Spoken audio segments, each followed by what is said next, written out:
Fellas, let's talk facts. Your belt game can make or break your look. You could have the cleanest fit, but if your belt is cracked, stretched, or sagging, you just killed the vibe. And believe me, women notice. First impressions matter.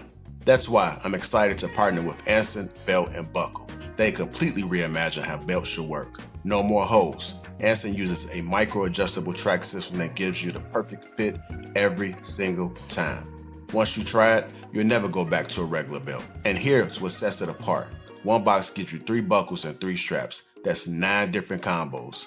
More versatility, less clutter. You'll look sharp in every situation. Anson is family owned, backed by a lifetime guarantee. And because they're sponsoring this video, you'll get a free bonus buckle and a strap when you click the link below or scan the QR code. Don't wait. Upgrade your belt game today.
What's going on? How's everybody doing?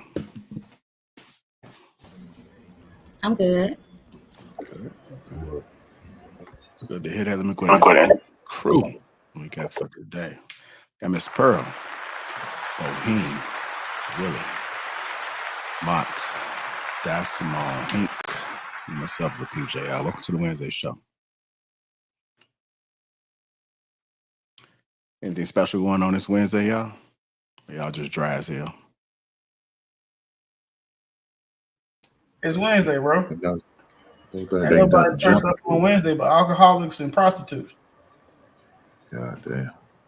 Well, it's special for me. I ran a class of 30 today underneath a program I'm running, and the organizer of the program is thinking about making me the organizer. So that was a big dub for me today. You ran a class of 30 people? Yes. Okay, salute to you. Check you out. We started the program with 8 people. This year we're at 30, and we're in 4 schools. Last year we was in 3. The year before we was in 2. So we making progress. Okay. Black Women in Solidarity. Follow us. Black Women in Solidarity. Is that the name of the course? No, that's the name of our organization. Oh, okay. We are part of the parent mentor program. It's 2,000 of us across the state, and we got our $20 million funding. So once the parents hit 100 hours, they get a $1,500 check, and they qualify to go into school for free, any paraprofessional or some type of position in the school. So far, we have 4 parents who's been hired with the district. So we making moves. All right. And what's y'all mission? Our mission is to build a community, provide resources. Like we said, get the parents involved. That's the main thing, getting the parents involved with the children. And we notice when doing that, their math scores increases, their English scores increases, their reading scores increases, the performance, the behavior, it goes up. You're not grifting, are you? Huh? So you're not grifting, are you? What's that? That man. Anyhow, it's good to see you guys, man. If you haven't already, hit the like button. Also, make sure you subscribe to the channel. And if you are catching this on the replay, hit the like button as well. Shout out to the sponsor, Anson Belt and Buckle. That link is pinned, well, will be pinned to the top of the chat. And it is also in the description. We have an excellent show here for you guys.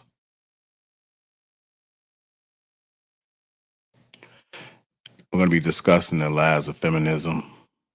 We have some man just want the position, the hot girl never cheats. And I got another one too. We're going to talk about that woman that kicked the trans woman out of the gym. So we got some good topics, man. It should be a fun show. So y'all can loosen up. Y'all ain't got to be serious. I don't think I got to take no notes on this one. So you put that notepad down, Miss Pearl. Yeah. Okay. That purple paper.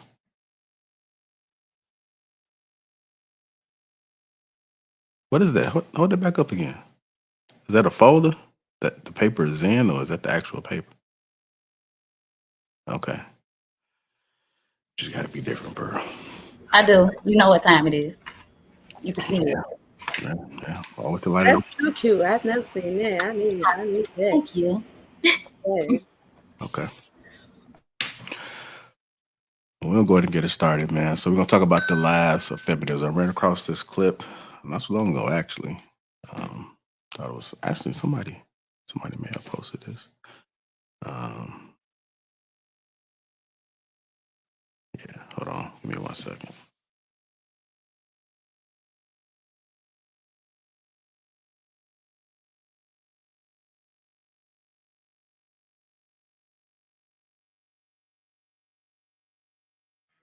Again, if you haven't already, make sure you hit that like button. That's all I'm asking for is you hit the like button. That's the best way to support, and as well as getting the show out there.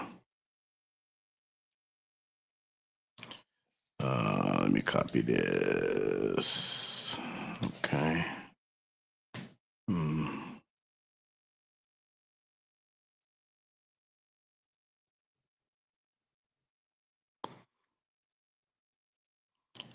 Okay. I guess you guys will be quiet during that little segment, huh? Y'all ain't said a word. All right, here we go. I'm going to go ahead and put this clip up. We're going to go ahead and react to it. Here we go. Can have sex just like men. This right here is the most dangerous lie that feminism has sold to millions of women. Feminism is always aiming for equality for women, and in many ways they have achieved that. They secured the right to vote, to have financial freedom, as well as the right to work. But as the battles have been won and equality has been achieved, the fervor for more equality has blinded them, where even inequalities that are biologically built in now need to be destroyed. This inequality is most apparent when it comes to sex. Sex is not the same for men and women, and it never can be because of the risks attached for each gender. Pregnancy, assault, and even getting killed are all real possibilities because at the end of the day, men are just stronger and more aggressive. And it's really hard to tell whether a man is going to honor you and take care of you because he's a good man versus a man who's just pretending to be a good man in order to have access to you. Previous generations solved this issue by recognizing sex as something very sacred, because it has the power to create life. So they treated a woman's body and trust as inviolate and relegated this union between man and woman to marriage. Why? Because marriage offered a whole bunch of security that a casual encounter just couldn't. There was safety in the contract of marriage. The man was legally bound to his wife as well as to his children and had the societal and financial responsibility for them. This gatekeeping of sex was really effective because it forced men to have to work for that privilege through marriage. They had to prove to be worthy of a woman, to be worthy of someone's daughter. They had to be financially responsible, have a good reputation in their society, and show a willingness to step up to those responsibilities. Now, of course, there were instances of just terrible men pretending to fit the bill, but overall, the system worked really well in protecting women, but more importantly, forcing men to grow up. Now, fast forward to today, where in our society, one of the biggest problems that we're facing is that men seem to be caught up in this perpetual arrested development. Even well into their 40s and 50s, there are these instances of adult toddlers, and cities like San Francisco and New York have turned into Neverland, where people really just don't have to grow up. The combination of dating apps as well as the proliferation of hookup culture has ended that noble act of men courting women and honestly turned sex into a commodity. They have reduced sex down to a meaningless act. The push to have sex like men was aimed to empower women, to help them claim their sexuality and throw off societal expectations. But has it actually helped women? Aimed at freeing women, the sexual revolution has actually freed men to use women, all while telling women to feel empowered by being disposable. All right, let's go ahead and get into it. First question. Did feminism go too far when it told women to have sex like men? Did feminism go too far when it told women to have sex like men?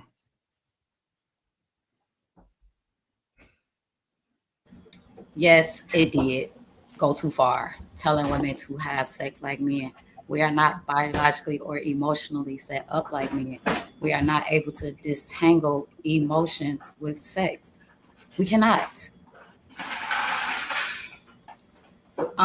We're just different, and that's the reason why we're supposed to be different. We're supposed to bring the rationalization, the logic. We're supposed to bring the patience. We're not supposed to be rushing. If she's telling you that men are naturally aggressive, then they're not supposed to be the leaders of your body. Like, you're literally supposed to make them wait and have some standards for yourself. I'm not coming out here having a bunch of sex with a bunch of different men. I cannot do that. I'm just not built to do that. It's too much for me. Like, I just like having one man, focusing on him and building with him. A slew of men and just casual encounters, I'm not going to do that. Go that way. I kind of agree with Pearl on that, because most women who are out here having sex at the rate that men is having sex, and I'm not saying women can't have casual sex. I'm not saying it in a healthy manner, but women cannot have sex the way that she's describing it at the same rate that men is having sex. I do think that has ruined society, because the average person does not think mature, like the average person, the way the average person thinks. I don't think that helps society at all. It made it worse. I've seen it just almost in everyday life. Girls will have sex with men and be like, okay, I'm gonna just leave it at this. But eventually she wants more because she feels like she's giving more. That's just that's the energy our body holds, And when you do that, that definitely gives people access to you in a way that's not good. And most women be unhealthy and they be unhealed when doing that. They just take more on. It's not the same thing for women than it is for men. Go ahead, bro. You ain't shit. So, no. Mostly just because, okay. Most women who have casual sex are not doing it at the rate of men, because we are much more responsible with our bodies. Casual sex for women is not casual sex, is not the same as casual sex for men, for most of the women that do it. There are some that have sex at the rate of men, and it does not work out. So you all would be right in that case.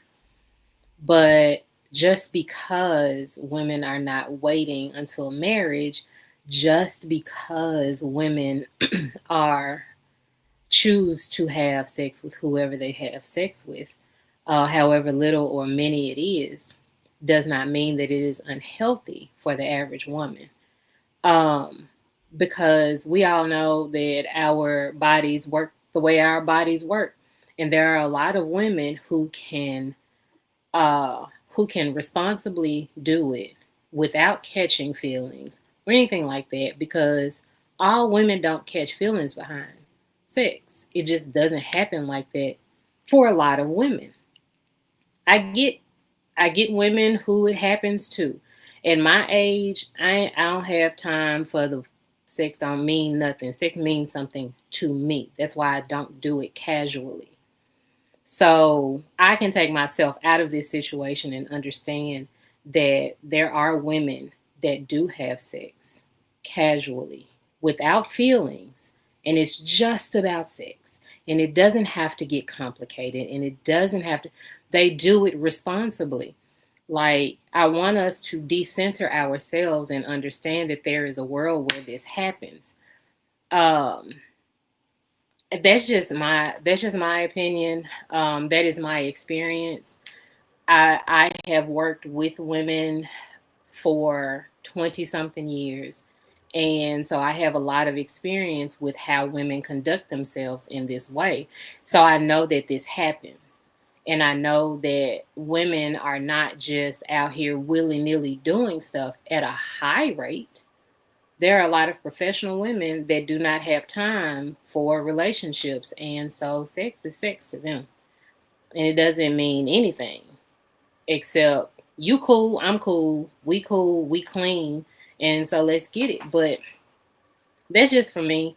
And I learned a lot about feminism yesterday that tells me that women who look like me just are not a part of this whole promiscuity thing in the way that people think they are. I learned a whole lot yesterday. And I feel like I get what you said, and that's why I had made the comment I said. But overall, I feel like saying that is kind of like playing devil's advocate, because the way that it has affected society, it really has women, because a lot of women are trying to be that now, because although it does empower few women, when women try too hard to embody that, that's when we get the culture that we got today, and they don't really understand the value in themselves and what they're doing. A lot of these younger women, they are assuming, like, because I can admit, when I was younger, I didn't feel like I feel being older. The emotions, it wasn't like how it was. We were able to move a certain type of way. But reality is, once you hit them 30s, once you hit them, them late 20s, biology starts kicking in. And that's when you realize, okay, I have to protect myself. So when we talk about like women, I'm thinking of like the women who hit that point, not the ones who are ignorant and aren't able to experience it. And I do feel like sometimes the older you get too, I do feel like some women are like, okay, now I'm understanding what I'm getting myself into. So they can be more, more mature, but just because they adapt to the maturity, don't mean that's what they actually want. Like when I hear people talking, subconsciously, when you listen to their conversations, you can tell what they want, and although they're out here having casual sex, they would rather a marriage, if that makes any sense. No, so I completely understand that. And let me clear this up, because I don't think it was being understood. For me personally, I don't have time for all of that. Like, I am looking for something completely different. So I do not do the casual thing, because I know that when I'm focused on one person, when I am focused on one thing, I cut everything off. I don't care about nobody else. That's just how I am now. But what I learned, and I will concede to both of your points. I just know that there is another world out there. There's another group of women out there that does not apply to. And that's what I was speaking on, because I completely agree with the both of you. But I have to say no as well, because I want to represent women equally. But now I want to say no, but I have to say yes also, just because of what I learned yesterday. And I was enlightened. I just so happened to have a conversation with my mom about this yesterday. And she basically said what men have always said: feminism did ruin Black women. And this is why. It was, I don't know if you all know that, but there was a law that said if a woman cheated on her husband, he could petition for divorce and take her kids. Feminism stopped that law. It got rid of that law so that white women could go out there and just cheat on their husbands and keep their kids. And so when the divorce happened, they got the kids, and then they got what? Child support. So when you say feminism ruined the Black woman, they sort of followed suit, And so then, yeah. So it did kind of bleed over into our culture as well. So I do concede to that. I'm not, I'm not oblivious to it, but I speak like this because I want to represent all women, but I also don't want men to get the wrong idea that their talking points are completely right, because you have to tell the full story, because it didn't start with us. It started with them. The original 304s are white women. I don't know what to tell you. And so they made it okay in society. And so every other woman followed suit. So why do you want to represent all women instead of just black women? Why would you want to pick up that mantle though? Because they definitely don't give a shit about your black ass. I'm not talking about white women. I'm talking about us, but I'm talking about all subsets of us. What? When I heard somebody say all women, I'm thinking of every nationality of women. Oh, no. I'm talking about us. I'm just talking about, I want to represent all of us well, because there are so many different sides of us and so many different types of us. That's what I'm talking about. All right, go ahead, Willie. Lamont. Who you want to go? It don't matter. I got a different question. Y'all can answer the same. People always ask, like, what's wrong with women that can have sex without catching feelings? But the truth is, there's nothing wrong with them. It's not that they're broken. It's just conditioning. A lot of women learn to have sex and detach because it's safer. They've been hurt, drugged through the mud, damaged, all of those things. So they wear like emotional armor.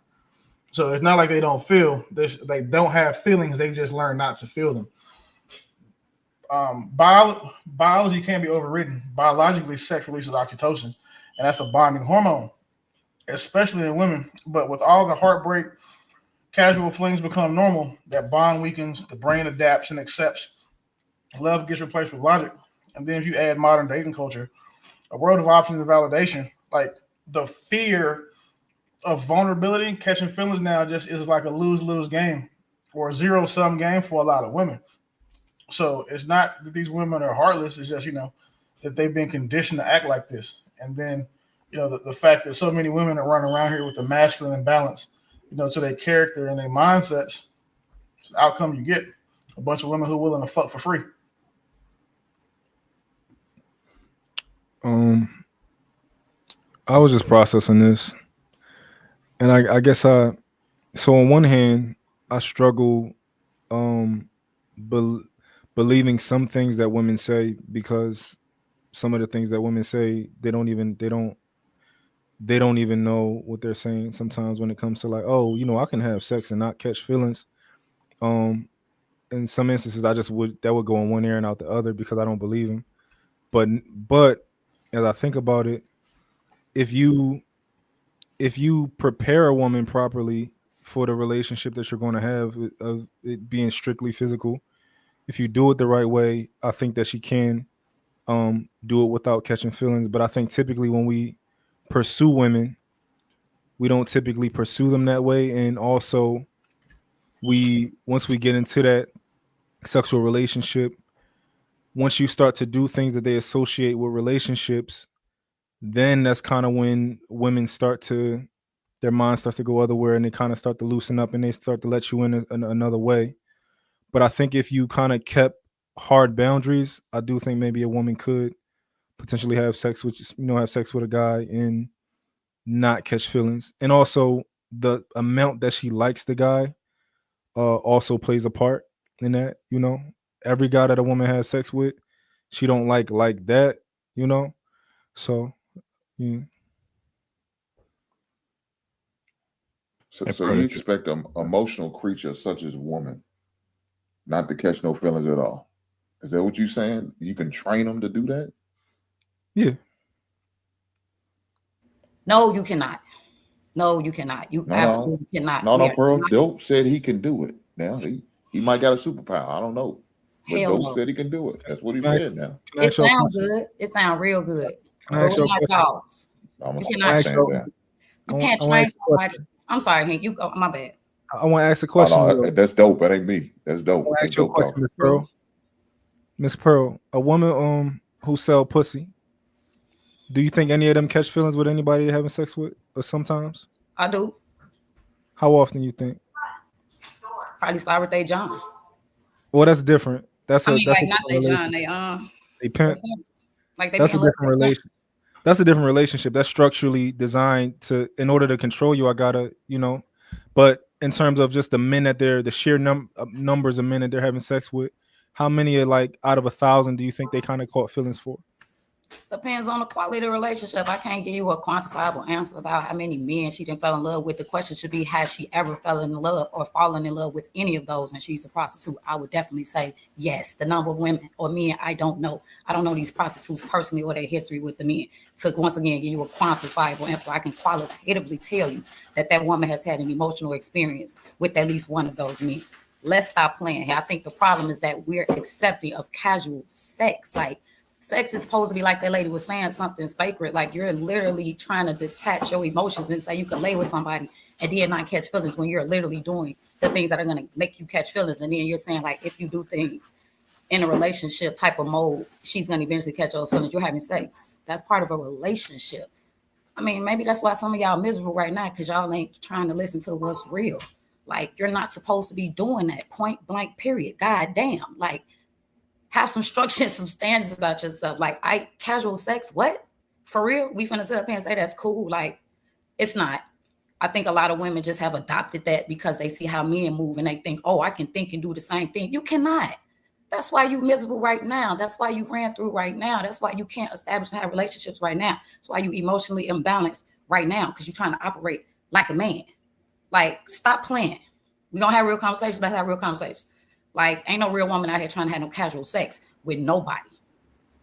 That's what feminism taught women. Y'all can do everything a man can do. That's one of the lies that they told some women. All of us don't believe that shit. I'm standing right here sitting on here. Oh, no, not saying that. They told all women that. Some of y'all just have more common sense enough to believe it. I think I asked a really good question, and I don't want to really diminish it, right? I want you to, if you could try, Miss Pearl, for me, if you could try to remove yourself from your personal beliefs real quick, just to have a philosophical conversation about this. I just want to talk about the philosophy of it. I just want to go into the data that we can, just be reasonable, right? Do you think that based on what a woman does, her environment, that she can be trained to disassociate feelings with sex? I think she probably had some trauma that makes her disassociate. I think that's where it starts. That's where we get prostitutes, we get strippers, we get OLs, we get these women who once again do these type of things. Something has happened. No woman in a structured household with a loving mother and father just turns into a prostitute, right? Something happens for those women to devalue themselves and allow men to do the same thing. It's not just, oh, I'm coming from a white picket fence, like I said, loving family, and I just decide to become a degenerate. It doesn't happen like that. You don't choose to do that. Something happens that propels you to accept those type of things that happen. Just saying. I agree with you, right? It's the same way that if I wanted to train my fists to be, my knuckles to be really hard, I would need to give my fist trauma in order to, toughen up that skin right there. That's why boxers, their skin is different on it. They bones are different. It's harder. I agree with you. So I'm your fist now. Your fist and inanimate objects compared to a person. How you gonna compare the trauma of your hands to the trauma of a person? My hands are real. They're living. They regenerate. It's You're real. living. Exactly. Your brain is sending a message to your hands that they're hurt and they're traumatized. What you talking about, Joe? What you talking about? So do you think that do you think that emotionally your body reacts the same way that your hands do, based on the amount of trauma you can go through? You think you can harden and emotionally? You think that's your body trying to protect you from things like that? I'm just asking questions because we having a discussion. I want to know. You might prove me wrong, or you might change my mind. No, I think that's what I mean when I'm saying dissociation. That's sort of like a survival or a defense mechanism. You're dissociating, or you're allowing certain things to occur because you have, once again, this trauma that you have not healed from. Like, I don't know how many people just talk to prostitutes and see their life and understand who they are without just judging them. But I'm pretty sure, like I said, they didn't just choose to do that. It's probably like a very small percentage of women who are like that, because this is physics. Like, everybody not gonna be on the same side of the spectrum, but that's a really low percentage. Like, those women shouldn't even be a part of the conversation. We're not talking about them. We're not even trying to reach them. We're supposed to reach the masses, the people who have sense, who are looking for some direction. Like, what we talking about? So I have a question. Do you feel like it's like that for like younger women too? Like in their 18, 19s? Because that's one thing I feel like a lot of people skip over that age when it comes to women. I remember, I'm not gonna lie, when I first had a guy touch my arm, it probably feel like what men go through on a daily basis. You know how they respond to sex. It's like you have those hormones that's just uncontrollable. And yes, some women, I'm not saying women out here just randomly having sex, but casual sex definitely happens a lot in the early adulthood of women. I think that's part of cultural messaging. I think that's a part of maybe some issues with parenting, because sex is almost taboo. Like, you avoid those conversations a lot of times with your children, or it's more just a don't do this, don't do this. When the conversations could probably be a little more exclusive. I know those conversations don't happen a lot for us young ladies, and a lot of us are already fooled by that feminism, and we think once we become 17, 18, or we're grown, that we start doing shit that we ain't supposed to be doing. It's sort of like you start cursing, right? Or you start throwing the rocks at the cars.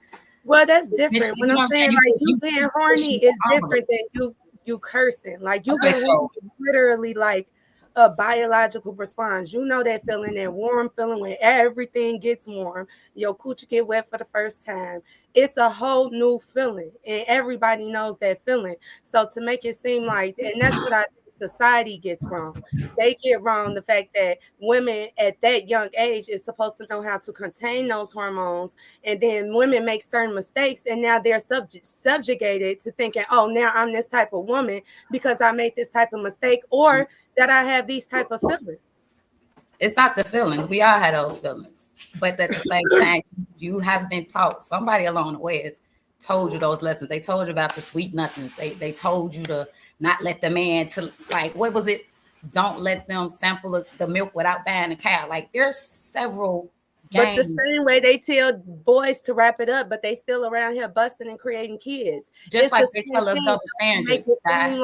It's not double standards. I understand double standards and what we're supposed to represent, but I'm not talking about what's supposed to happen. I'm talking about what biologically happens. We naturally have hormones. Because remember the first stance that I took. The first stance that I took is I agree. I agree that the way that they say that we're supposed to explore those feelings is incorrect. The way that they say that we're supposed to go about those feelings, 100%. I said that's incorrect. The way that they said it's just supposed to be that way and we're not supposed to learn how to contain them, I said that's correct. But I said to make it seem like that what's actually happening is happening just because, oh, they just didn't have a two-parent household. No, I know plenty of my friends that's married today that their husbands don't know nothing about their past, but I do. But because they had two-parent households, they knew how to go about what they were doing. That's the thing. And those women don't never tell about what they did. They just made it look nice. You know what I'm saying? So what really be happening with women, they really be out here. Okay, but you basically just described some undercover hoes. Like, they've been doing a bunch of shit that they never revealed to their husband. That's like no, it wasn't undercover hoes. My friends, if they from 18 to 21, yes, they were having casual sex with one person. Like I said, Bohem said it. There's women out here that knows how to do it in a respectable way. It's not always about how many men. I'm sorry, JI. It's not always about the number of men you're sleeping with. It's you separating. There's no emotional connection with that. Like, if she's just having sex with that one guy, that's still an emotional connection with him at some point. Y'all just on and off. Like, there is no, oh, I just had sex with this guy, he don't mean nothing to me. There are women who do that. I know they do. I don't even call them women. I don't. That's a female. She damn near operating like an animal. But women, we don't operate like that. We know we have hormones. We know we have feelings. We know we get turned on. But we have standards and we have self-control. I'm not just out here trying to willy-dilly-nilly everybody. And a lot of people don't have those conversations. A lot of us women, even when we're those teenagers, we're just out there reckless and disobedient. It's not like we ain't been given a game. We just choose not to follow that shit. And then you try to hide it and hope that ain't nobody gonna know, and the guys ain't gonna say nothing, and your girls ain't gonna say nothing. And you eventually, again, try to tell yourself that you gonna rewrite the game, or that your rules or the rules shouldn't apply to you. It's not going to be subjugated. If you do the same thing that prostitutes and sluts and slut buckets do, that's what you're going to be considered as. You don't get a pass. That's just what I'm saying. Like, I know it happens, just like we all know it happens. But just because it happens, I'm not finna say that that's a commonality that I'm about to accept, because I'm not. I'm going to always kick that shit out the door. Just stop doing that, because you're not getting no real results. You're not. So we're going to revisit the conversation. Maybe we should be doing something different. Again, I know it happens, but that's the conversation that maybe we should be having. Maybe it shouldn't be happening. Just saying. All right, I know Bo want to respond. She had her hand raised up in the back, and then let's get some other folks in there. So I'm usually always the one that agrees with a lot of your perspectives, but I always want to highlight that there is another truth. Two things can be true at one time. Pearl is exactly spot on. And I won't say that she's wrong about any of it, except for the fact that she's othering people who choose to do what they do by calling them females.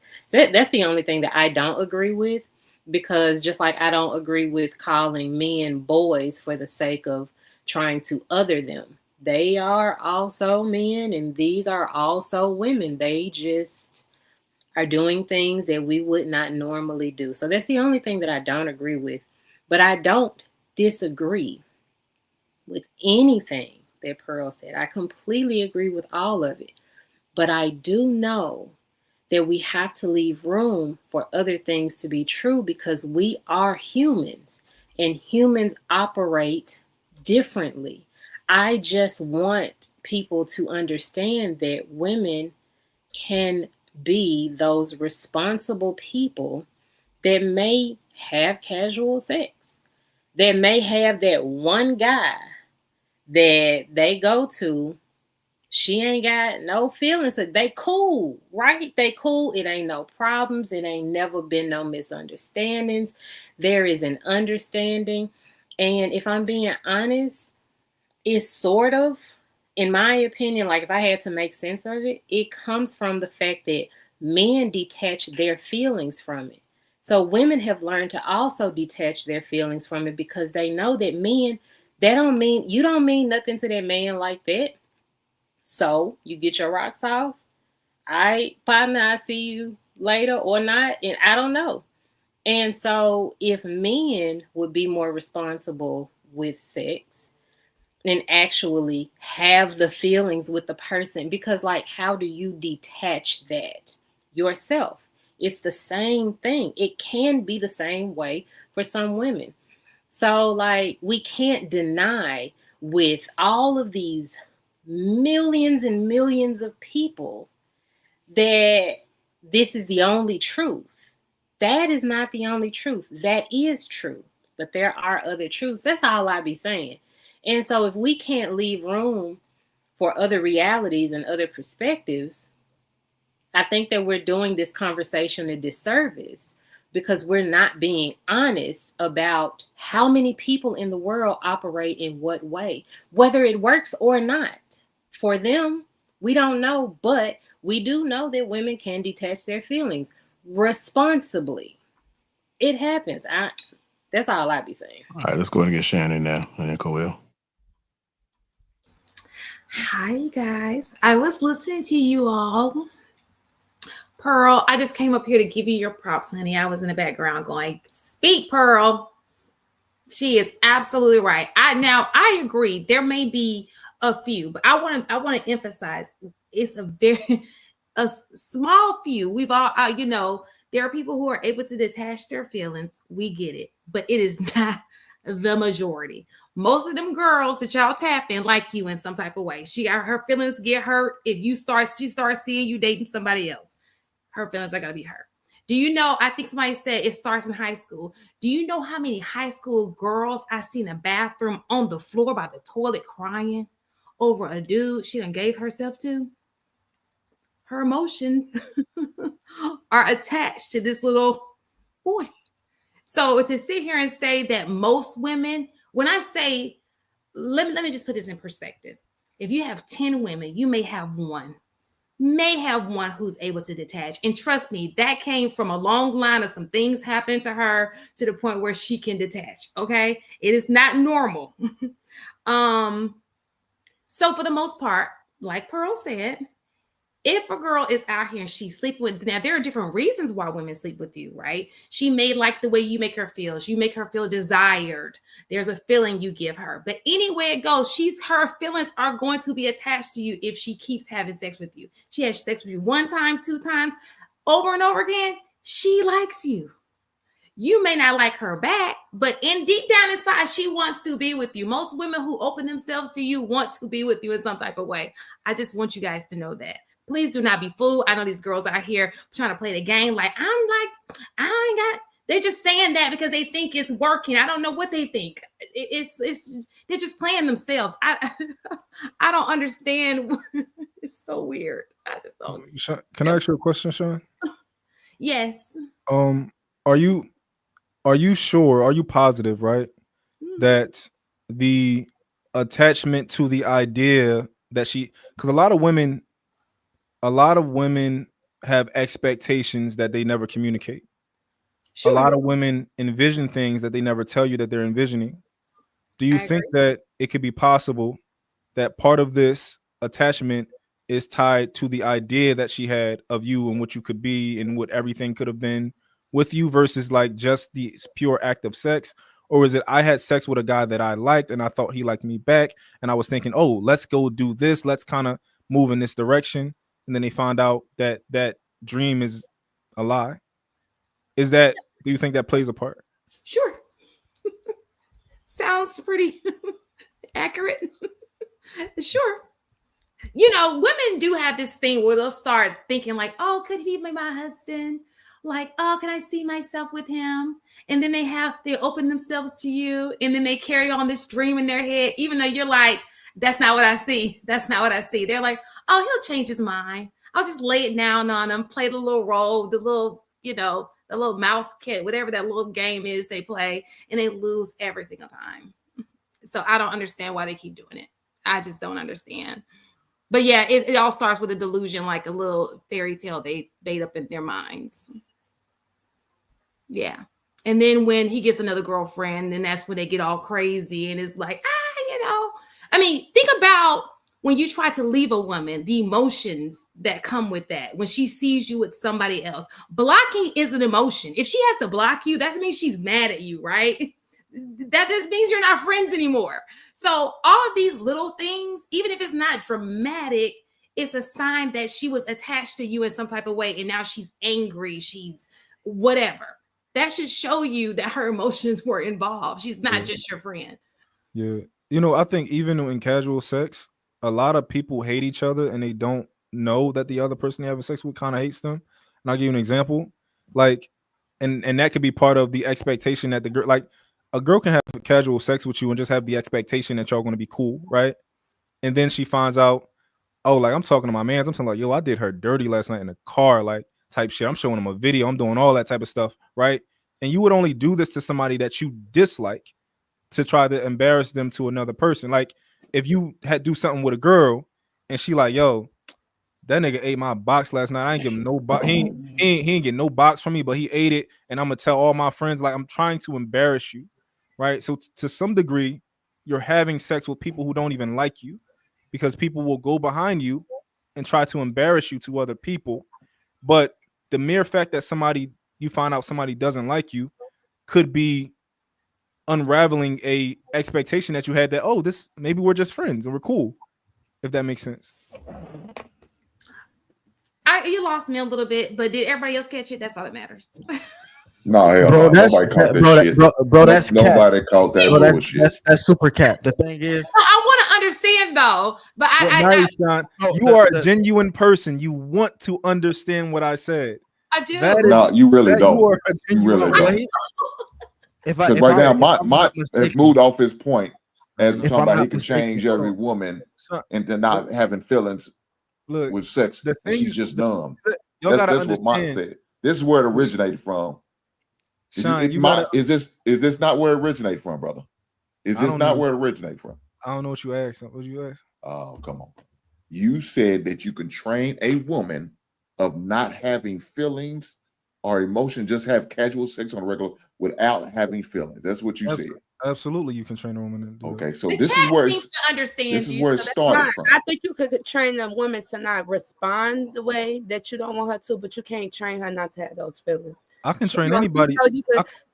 You could tell a woman you don't want to be with her, but you could tell subtly she's thinking about it and she's just not reacting to it. You can that woman will be having those feelings. You can't train her to do nothing. If she gonna determine whether or not she like you. You can train. All you could do is train the way she responds to those feelings. You can train any person to not have feelings. No, you can't. Not in the sense you're speaking. Maybe from like a child and you go through their abuse and the same thing they do in the army, but you're not having that much control over her to be able to train her not to have. You don't think men had a type of control like the army has over soldiers on women?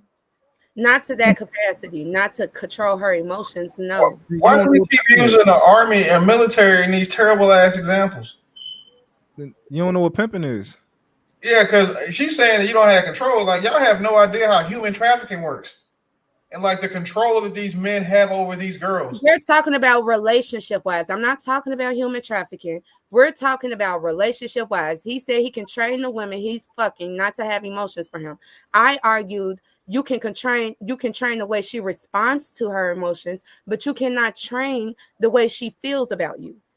Okay, so let me just say this. Most women, so if you're talking about what he's talking about, what I can see, but this is the difference. When a woman sees you, she's attracted to you, right? So that's the open door, like, okay, I can see myself with him. That's where the delusion starts, right? So when she opens herself to you, that is carrying on. She has something for you. Now, if you were in a situation where unfortunately is taken, that's a totally different. It didn't start with attraction. All of that was taken out. Most people, when you are having intercourse with a man, it starts with, okay, this guy, he's attractive. You know what I'm saying? And it moves forward. There's steps to this, right? Most people are just getting in a situation where it's taken and this guy is forcing himself. That's totally different. I don't think that's how most sex trafficking starts. I think it starts romantically a lot of times. It's like it starts romantically. Hey man, leave this alone, man. Let's leave this alone. God damn. I haven't researched it enough to know. Areas of expertise. Human trafficking does not start off romantically. The majority of the time. Well, ain't pimping human trafficking?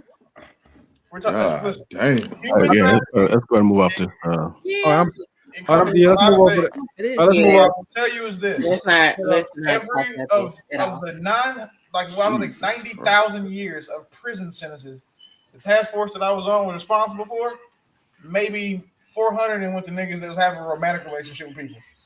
Human trafficking starts off with unnecessary access and influence over someone who's beneath you. Typically someone young like a child.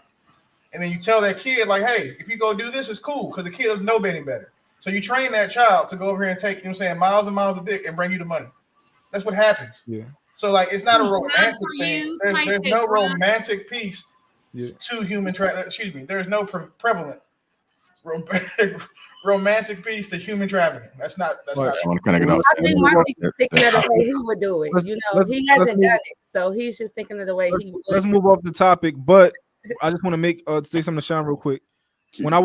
I made the point that, because I'm a deep thinker, so I process certain things. I made the point that I think that a lot of people are having sex with people who don't like them, right? Sure. If somebody's going to have sex with you and turn around and then almost embarrass you to their friends, is it safe to say that they don't like you? Sure, I agree. So at least me growing up, most of those guys who was having, like, the second that we could get away from that girl, we was going to embarrass her. That's what a lot of guys did. But you're assuming that the sex, showing her having sex with me, is embarrassing her. No, I didn't say that.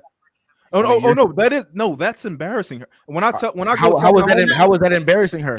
When I go tell my homie I got it last night in the car, I didn't have to spend no money, I ain't had to do this. That other niggas are lame.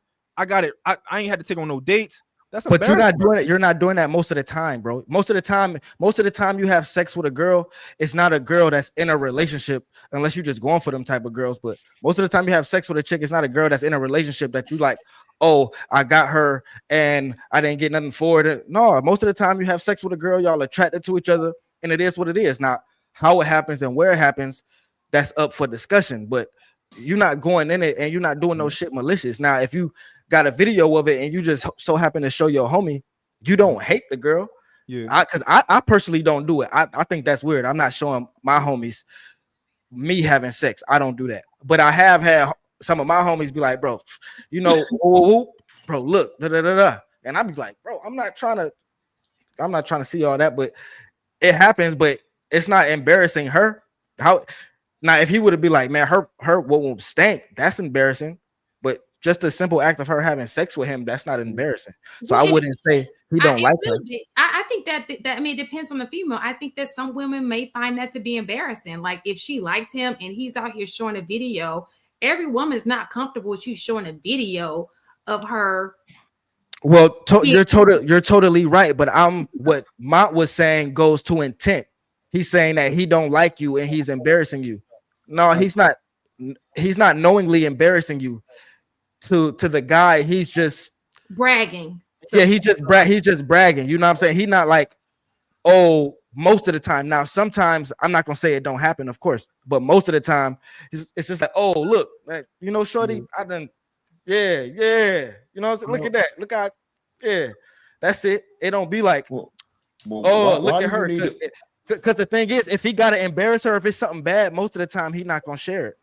Well, why you embarrass her just to get away from her? How about you just tell her that I don't want to have nothing to do with you no more? We done. It's over. Why I gotta embarrass her by showing a video in order to get away from me? Huh? That's you going somewhere else with it. Yeah, well, that's but what you said though. But even with we said, even with Mike, you sit there and said you gonna embarrass her because you done with her. You won't have nothing else to do with her. Oh, so she go off to somebody else.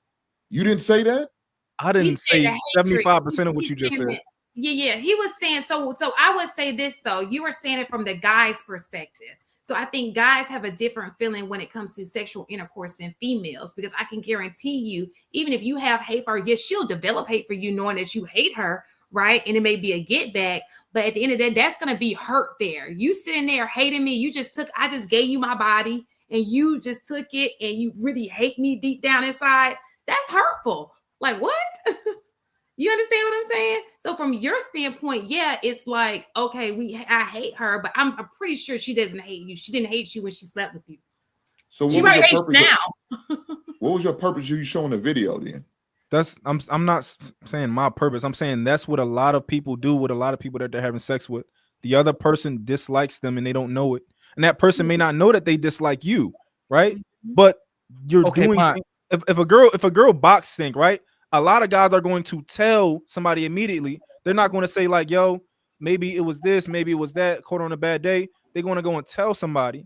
I'm not talking about like mature. I'm not talking about that. But a lot of people are going to do that to embarrass you. This moment that they have something that they can embarrass you with, they will. Oh, she didn't shave. I'm telling everybody. Oh, like she. But like, why? That's how it is. Immaturity. It's you're talking about grown adults. You think grown adults do that? Age. I'm not talking about some people. So what the hell are we talking about kids for? No, it's grown people who do that. I hear it on these chats. I mean, I hear it. Oh, they kids too. They're in a grown person's body. All right, I did have another question dealing with the clip that we just played. Was marriage actually protecting women or just controlling them? Protecting them. The thing is, man, look. True. Nowadays, women just want to be like men. It's a few things going on. It's women want to be like men, and instead of being women, they try to change men to be what they want them to be. I can't remember when I came on, somebody was saying something earlier. I can't remember who it was, but you can't change man. Man ain't gonna now just change to be how. Oh, it was Bo. Okay, man ain't gonna just change to be how women want them to be for a second. What is that noise? Am I mute, tripping? man? Whoever playing it, please. Okay, yeah, but damn, man ain't gonna just change to be how women want them to be to make women comfortable. Man been this way for years, hundreds of thousands of years. When it comes to relationships and how men are, and how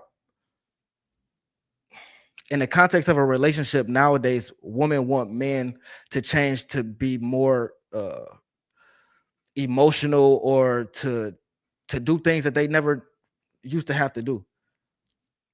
And women can't detach their feelings long term. Okay. They could do it for a short term. They can't do it long term.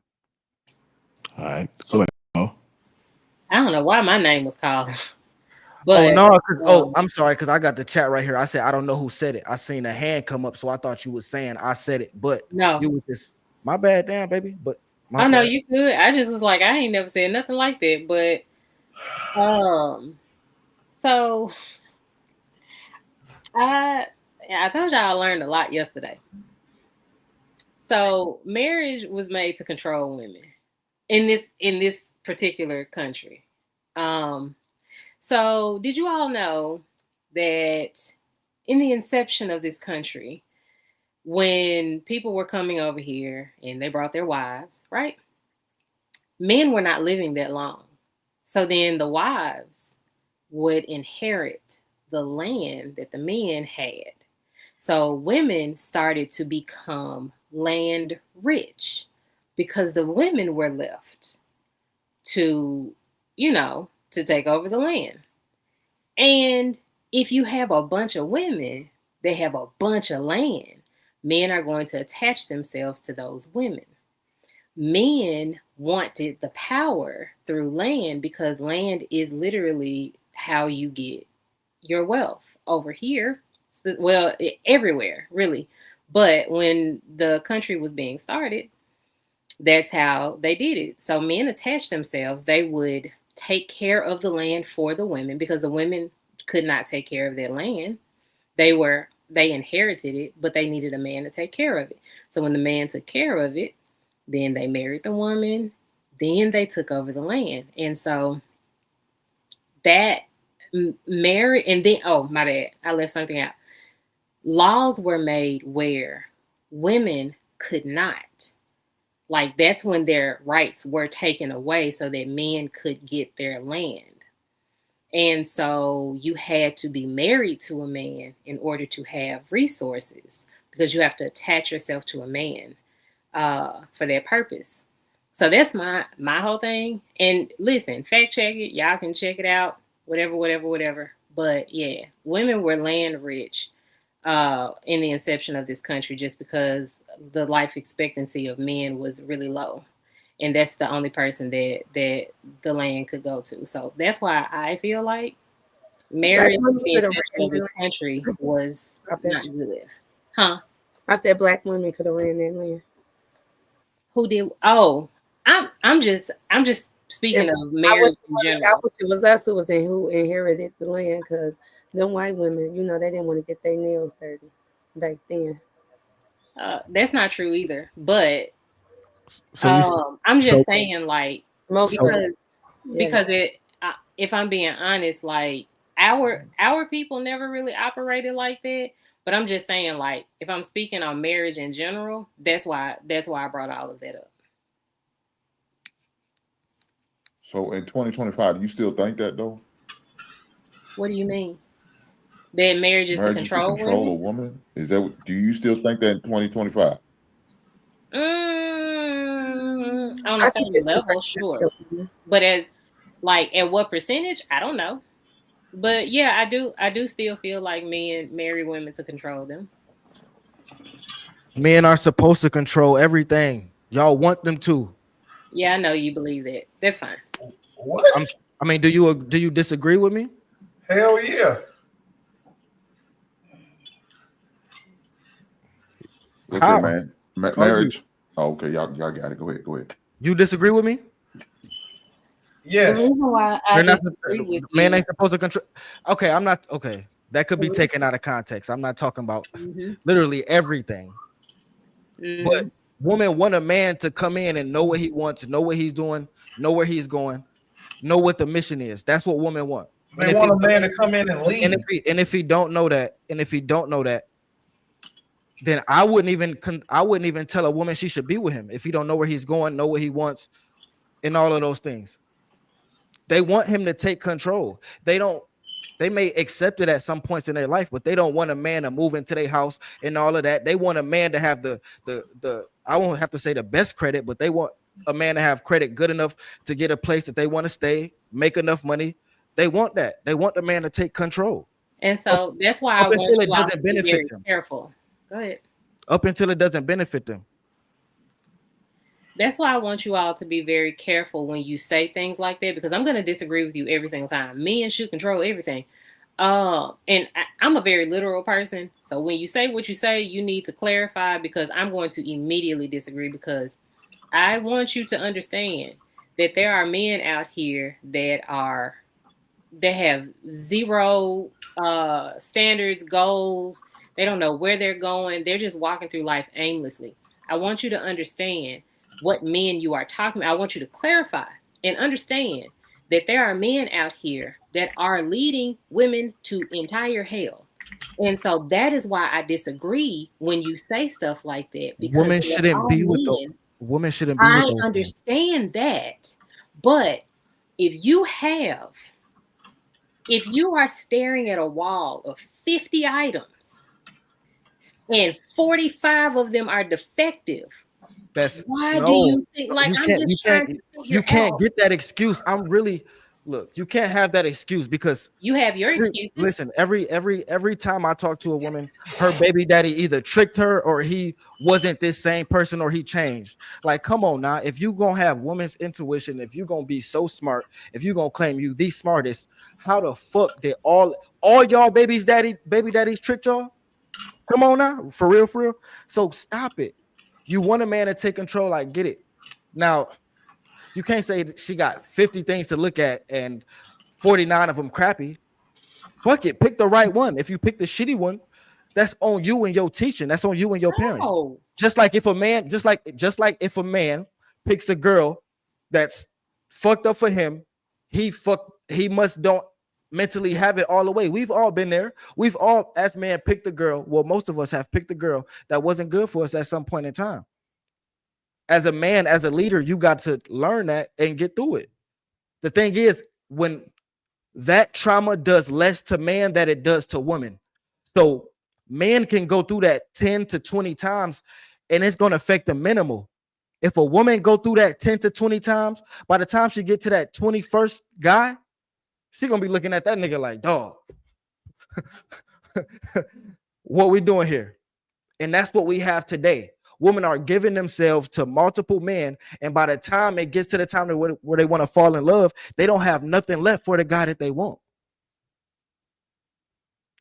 That's all. Oh, I'm seeing. I think that I agree with you up until. I'm sorry, JR. Sure show.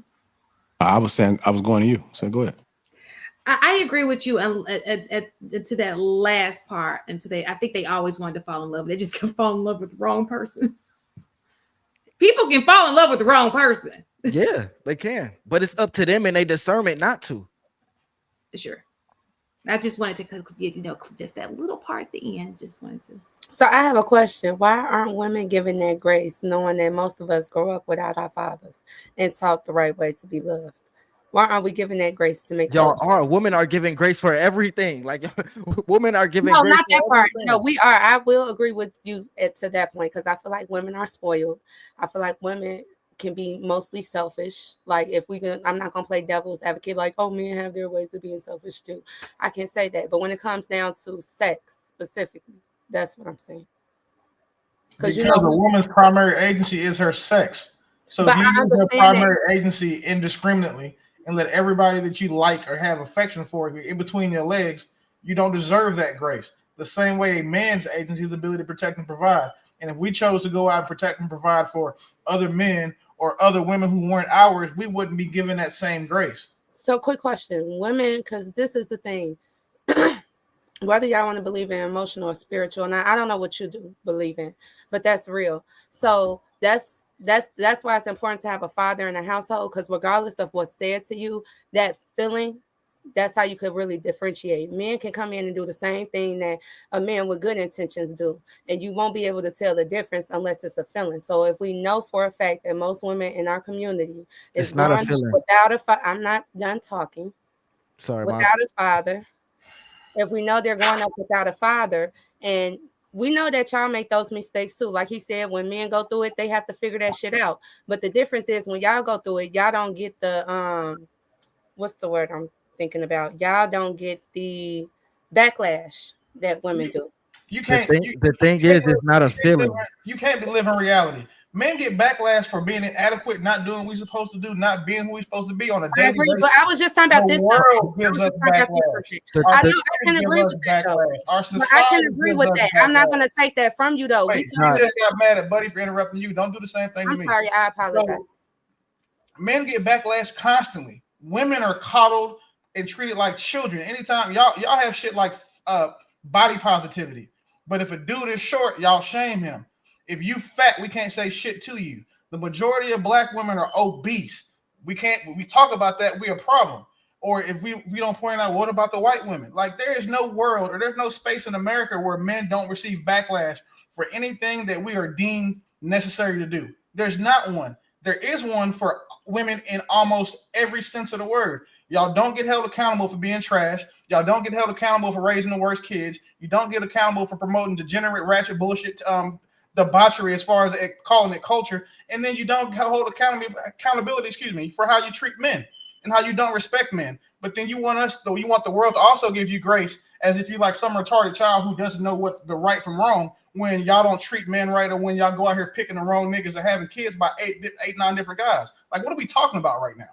The thing is, let me respond to him real quick. What are you talking about? So because he decided to respond to me. So when you say that, it's like when you talking about women don't get the backlash for, because I do agree. I said that before you spoke. I do feel like women are selfish, but when you talk about something, they don't hold the accountability for the raising the kids wrong and all this other type of bullshit.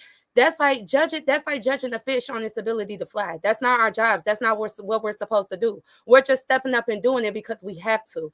It's not because that's what our mothers did. They set us up for failure. That's what they taught us, and we're trying to unlearn that bullshit. That's what I'm trying to say. It wasn't our fault that we came into this, and we as women have to unlearn that shit. And that's what I said. It's spiritual. So when we're going out there and we're dating these men, he's doing everything that they said a husband's supposed to do and courting me in a way that a husband's supposed to court me, but I don't understand the difference because I never had a father. So back to my question, why is it that in our community, instead of looking at our community for the problems we have, instead of just telling people mimic what the outside community does because it works for them, and actually try to get through to the trauma of why we doing what we're doing and give us grace and be like, okay, let's get to the root. Let me show you how it feels. You feel me?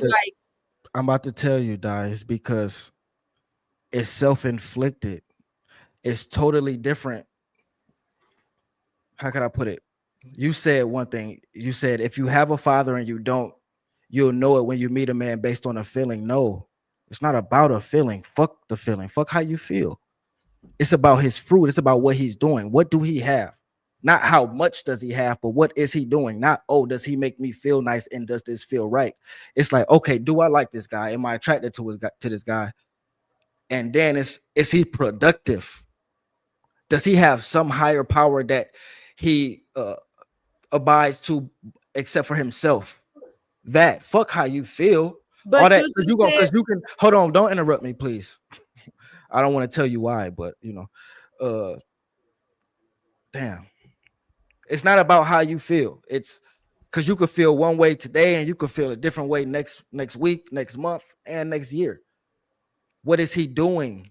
That's the thing. Women get with men that ain't doing shit. Them niggas don't be doing shit. And once you in 3 years, you wondering like, damn, why you not doing shit? And now you stressing him about why he ain't doing shit. And he looking at you like, well, bitch, I ain't been doing shit. The fuck? Like, come on now. Like, women have to get with productive men.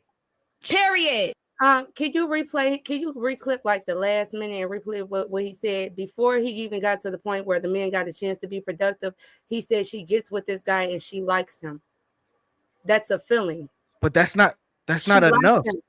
That's the point. And in my example, what did I say? She has two men that's doing the same thing. They're providing. They're both being productive. Well, it's on her as an adult. I understand that. That's up for us to learn, but we don't initially know it. You don't become an adult and you just know shit. That's not how humans work. We know either through experience. And most women who know that off bat as an adult had that experience as a child. Most of us know this. I don't know why we playing dumb. You said so when I brought up the fact that most Black women don't have a father to know this because they lack that experience, where is the grace? That's what I said. It's a lot of scolding. That's why a lot of these I don't disagree with y'all can get through to them. I agree with you on the experience part. I was disagreeing on the feeling because most women, they move off their feelings and how they feel about this guy, and that's not enough. But I will agree that the experience of having a father will help. Yeah, I will agree with the experience. No, I agree, but that wasn't my example. That's why I had to say something. That wasn't my example. It was two guys that were being productive. All right, that's going to transition us into this next clip, which is very similar topic. Everybody good? Let me do a well-being check. Y'all good? Y'all need the woosah? Breathe in your nose. Yeah, Jay. I didn't get to answer no questions as of right now, but that's okay. I'm a sharing type person. I don't mind sharing the mic. I'm starting to understand Hink so much more and how he is, the way he is on these panels. Like I'm learning. Like I was fairly quiet even this time because what the fuck. Go ahead, Hink and Willie. No, Jay. I want these beautiful people to have the opportunity to express themselves, and I'm going to learn. I'm going to listen. Shout out to y'all. All right, let's go and get to this next one, man. Where are the Black men with the recipe for marriage? Because y'all ain't loud enough for me. We're definitely here. Y'all just don't listen, and you're not teachable. I heard a brother say this recently, that a lot of men want the position that being a husband carries, but don't want the work that is required to actually maintain and flourish in the position. What that means is y'all don't want to be sacrificial. And I get it, because some days I don't want to be sacrificial. But in order for that marriage to work, you have to die to yourself. You are the head, you are the leader, you are the man of the home, and so you are the one that sets the tone, which means you are responsible for the success and or the downfall of that household. Does that mean that the wife has to come and do her part too? 1,000%. But the reason we're not loud enough, quote unquote, is because the ones that make think pieces for content, for money, for rage baiting, and for views, it's because they're not giving you sound advice. They're not giving you sound advice because, of course, polarizing advice is going to go farther than the sound, wise counsel of men that are in the fight. And it's not really a fight, but in the thick of being in a marriage and trying to make it as successful as possible. And the number one thing that y'all don't want to do is die to yourself in order to serve your wife or in order to serve the marriage so that the marriage flourishes. You're much more, about to get upset. You're much more concerned about you personally flourishing instead of the marriage flourishing. And to be clear, that does not mean you don't get things that you want. I am not saying that, but I am saying that there has to come a priority list. And as the man, as the husband, there is a certain level of sacrifice and sacrificial love you have to be willing to give out in order that your marriage will flourish and be successful. But y'all don't want to do that. Let's go ahead and get into it. Do modern men really want to be husbands or just the title? Any man who wants to get married knowing that shit is a recipe for fucking disaster, it has to want to be a husband. I don't think that men are just going in here half-assed and saying, oh, well, you know what, I want to be a husband. Because we don't fucking benefit from that. Like, it's not like we get to the title and then all the benefit that women do. Women can, want to get married if they don't want to be a wife. A man can't do that because if we do, the marriage fails and we lose half our shit. Like, that's what men worry about. So I don't think that I don't think it makes sense for men to just arbitrarily want to be husbands without doing the work. Like that's it's almost like some reverse feminism shit. Like women saying that, men can do it, we can do it too. Now it's men saying, well, if women can do it, we can do it too. So I don't want to be a husband, but I want the title. Like next thing y'all gonna ask us, do like men want big weddings? Or like, or do we plan our honeymoon and shit? Like this, it's just not realistic. Go ahead, Hank.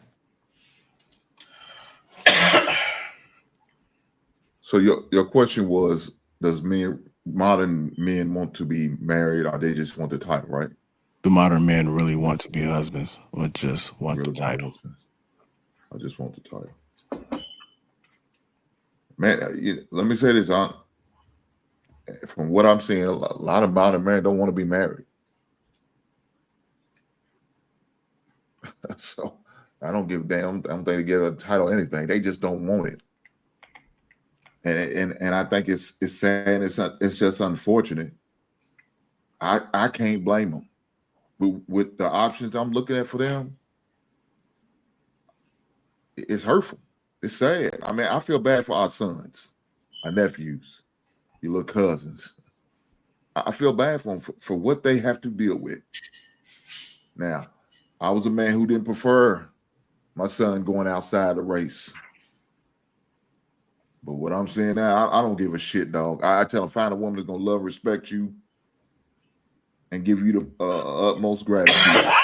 And if that means it's a woman of another color, another race, fucking go for it, dog. What? If she going to respect you, you goddamn right. If she going to respect you, you go with her. There's no need of you staying loyal to somebody who's not loyal to you. Why? You set yourself up for failure. So now I'm throwing my hands up, fucking man. Just bring home a beautiful woman with a beautiful spirit who loves and respects you, and we'll go from there. Now I hope it's a minority. Get you a little Latin girl, a little Cuban girl, not fucking Asians. Damn, I don't even want the white girl. But if that's what it is, man, god damn it. Stay away from the Asians. They stage 5 clingers, big dog. You're not wrong okay, there. well, you ain't. I already said we ain't mess with them Asians. You're not wrong. But no, I don't think these modern young bloods, man, they want to do it, man. They so scared, and they hear. And the bad thing about it, we're not helping them because they hear all our horror stories, and they put on a jacket like they actually went through some shit, and they never went through it. But the horror story we put on them doesn't help. So, okay. Another question. Can you be a leader in your home without being selfless? Can you be a leader in your home without being selfless? No, you can't. You can't. You can't. I don't think you can. I don't think so. That's one of the core tenets of leadership. Yeah, I'm about to say all leaders got to be selfless. Well, I don't think you can be a good leader and be selfless. Yeah, I don't think you can be a good leader and not be selfless. I think in order to be a good leader, then you have to be selfless. Of course, by definitionally, you can technically be a leader without, accepting responsibility. But I don't think you can be a good one.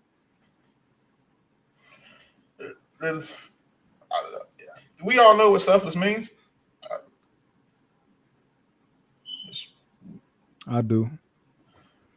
So that's one. Does everybody else know what the word actually means? Yeah, I know what it means, but I know you do because you asked the question. Yeah, but I don't think people knew based off because I can tell the way they was looking. Yeah, like when you got to you got to be willing to put somebody else's needs and wants before yours without like expecting to get some shit back. So now understanding that it should be common sense that a leader has to be selfless. So why was y'all surprised by the audience? Look, they're women. They're not selfish like that. I'm not. I wouldn't. You should have been surprised by their response. Is that what you was looking for? It shouldn't have been. All right, go ahead, they love what. Oh, go ahead, man. Go ahead, man. Facts. I just wanted to add in about the selfless part. You should be exactly the way that he said. Only you should feel comfortable in doing that, because you know you have a woman that's going to always make sure that you're straight. Like if you don't have a woman that respects you and that adores you, and is going to make sure that you're always taken care of so that you can feel comfortable, like just like you all want us to feel comfortable resting in our femininity, we also want you to feel comfortable resting in that leadership position, knowing that we're going to always have your back. All right, I got another question for you guys. When a man puts his marriage before himself, does he lose his identity or find real purpose? I would say that a man should be in his purpose before he gets married, so his purpose coincides with his marriage. Hey Jay, it cut out on my end. Could you repeat that question? I'm sorry. When a man puts his marriage before himself, does he lose his identity or find real purpose? I think it can depend on who you're married to, who you chose to be married to. Because I think you're supposed to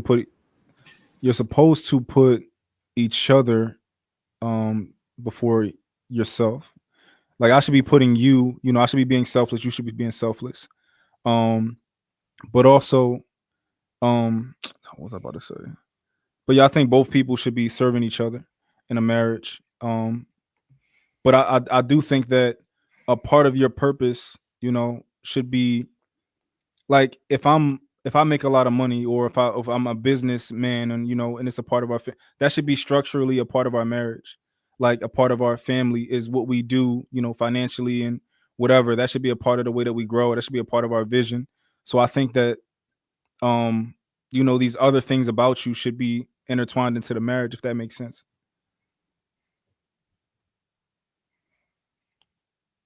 Anybody else? Shan? I'm gonna let y'all have this conversation, but I'm gonna come on the back end because I have something to say. I don't want to get off subject. So can you come back to me? Okay. Well, I think we might be done on this question. I got another question that I'm asking the panel, but anybody else want to add to this? Okay, so you, Shan. This has nothing to do, but this is the problem I'm having with these conversations. That the total always knocking Black women. Listen, there are great Black women out here. You just don't have access to them. So you need to figure out what is it about yourself that you don't surround yourself with great Black women. I know many of women who will submit, right? They may not submit to you because you don't got your shit together. You understand what I'm saying?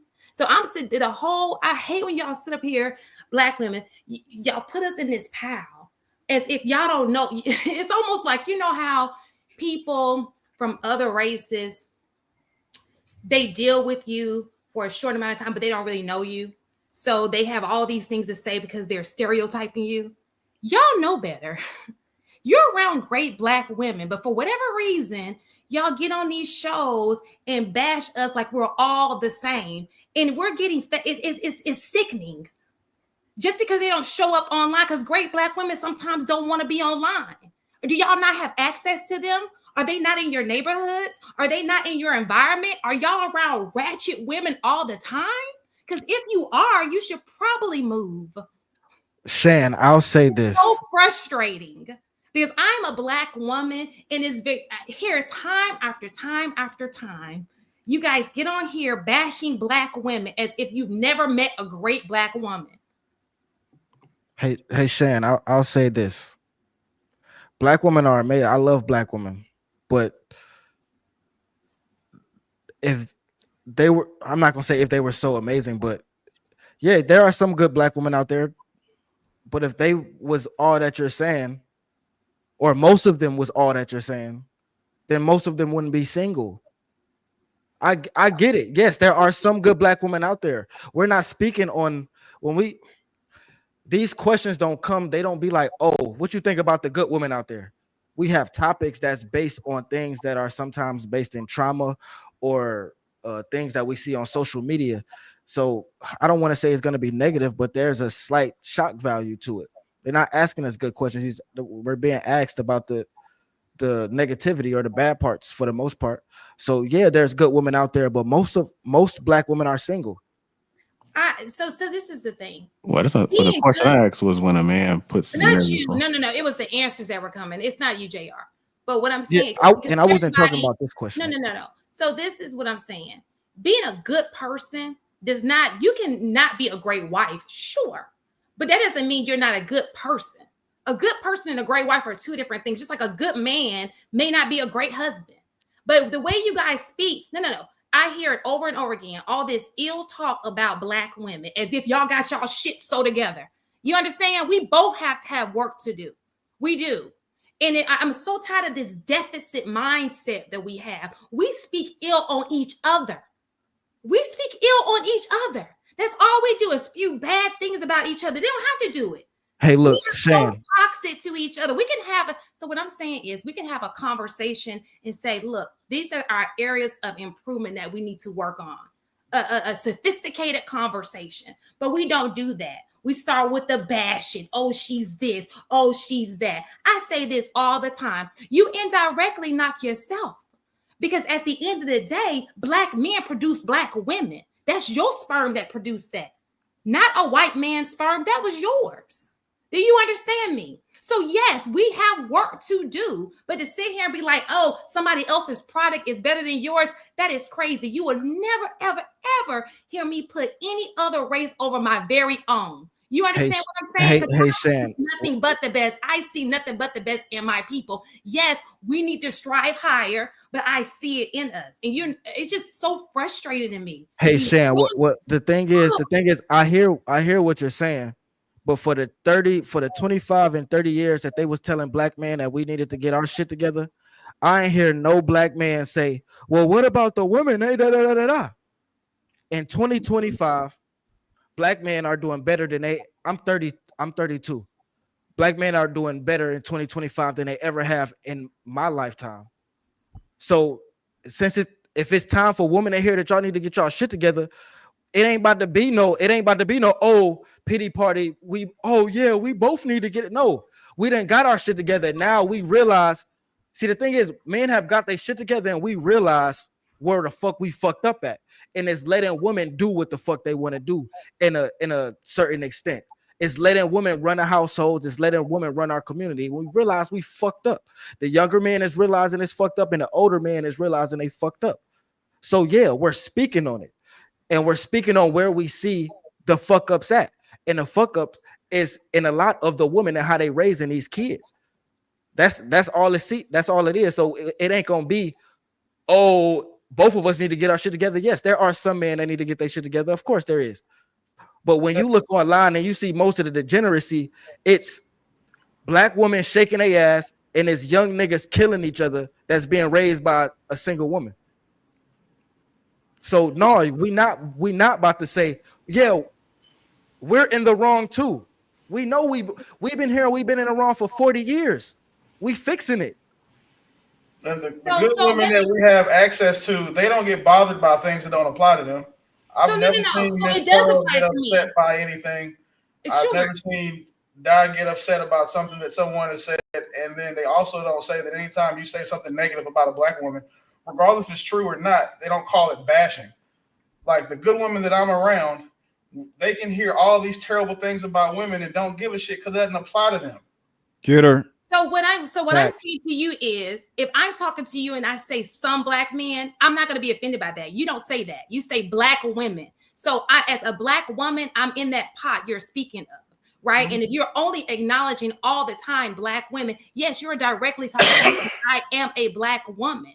I am not. I do believe, just like you guys say, when you go out, you don't see, it's certain women don't see certain men, right? I believe that to be the same with men. You only focus on certain women and you judge all women off of these women that you're so focused on. And let me just say this, because I agree with you. So this is the thing. I'm not taking that I get it. Black women have a lot of work to do. I see it. I see everything that you're saying, right? But to get across the black women and say they have work to do is not to compare them to another race and put the other race on a pedestal, because all women have work to do. I'm not they shit don't say they shit too. You understand? You won't have no, not you, Willie. I'm not saying you, sweetheart. I'm just saying what I hear, the echo chamber, as if other women are pedestal, as if they don't do anything wrong. No, that's internalized. Black women internalize that when they hear men talk about this. No. You actually say these are the words that come out, sweetheart. These are the words that come out. Who said this, Shan? Yeah, who said this? You just said it. No, me? No, what did I say? What did I say? You said go to these other women. It is implied.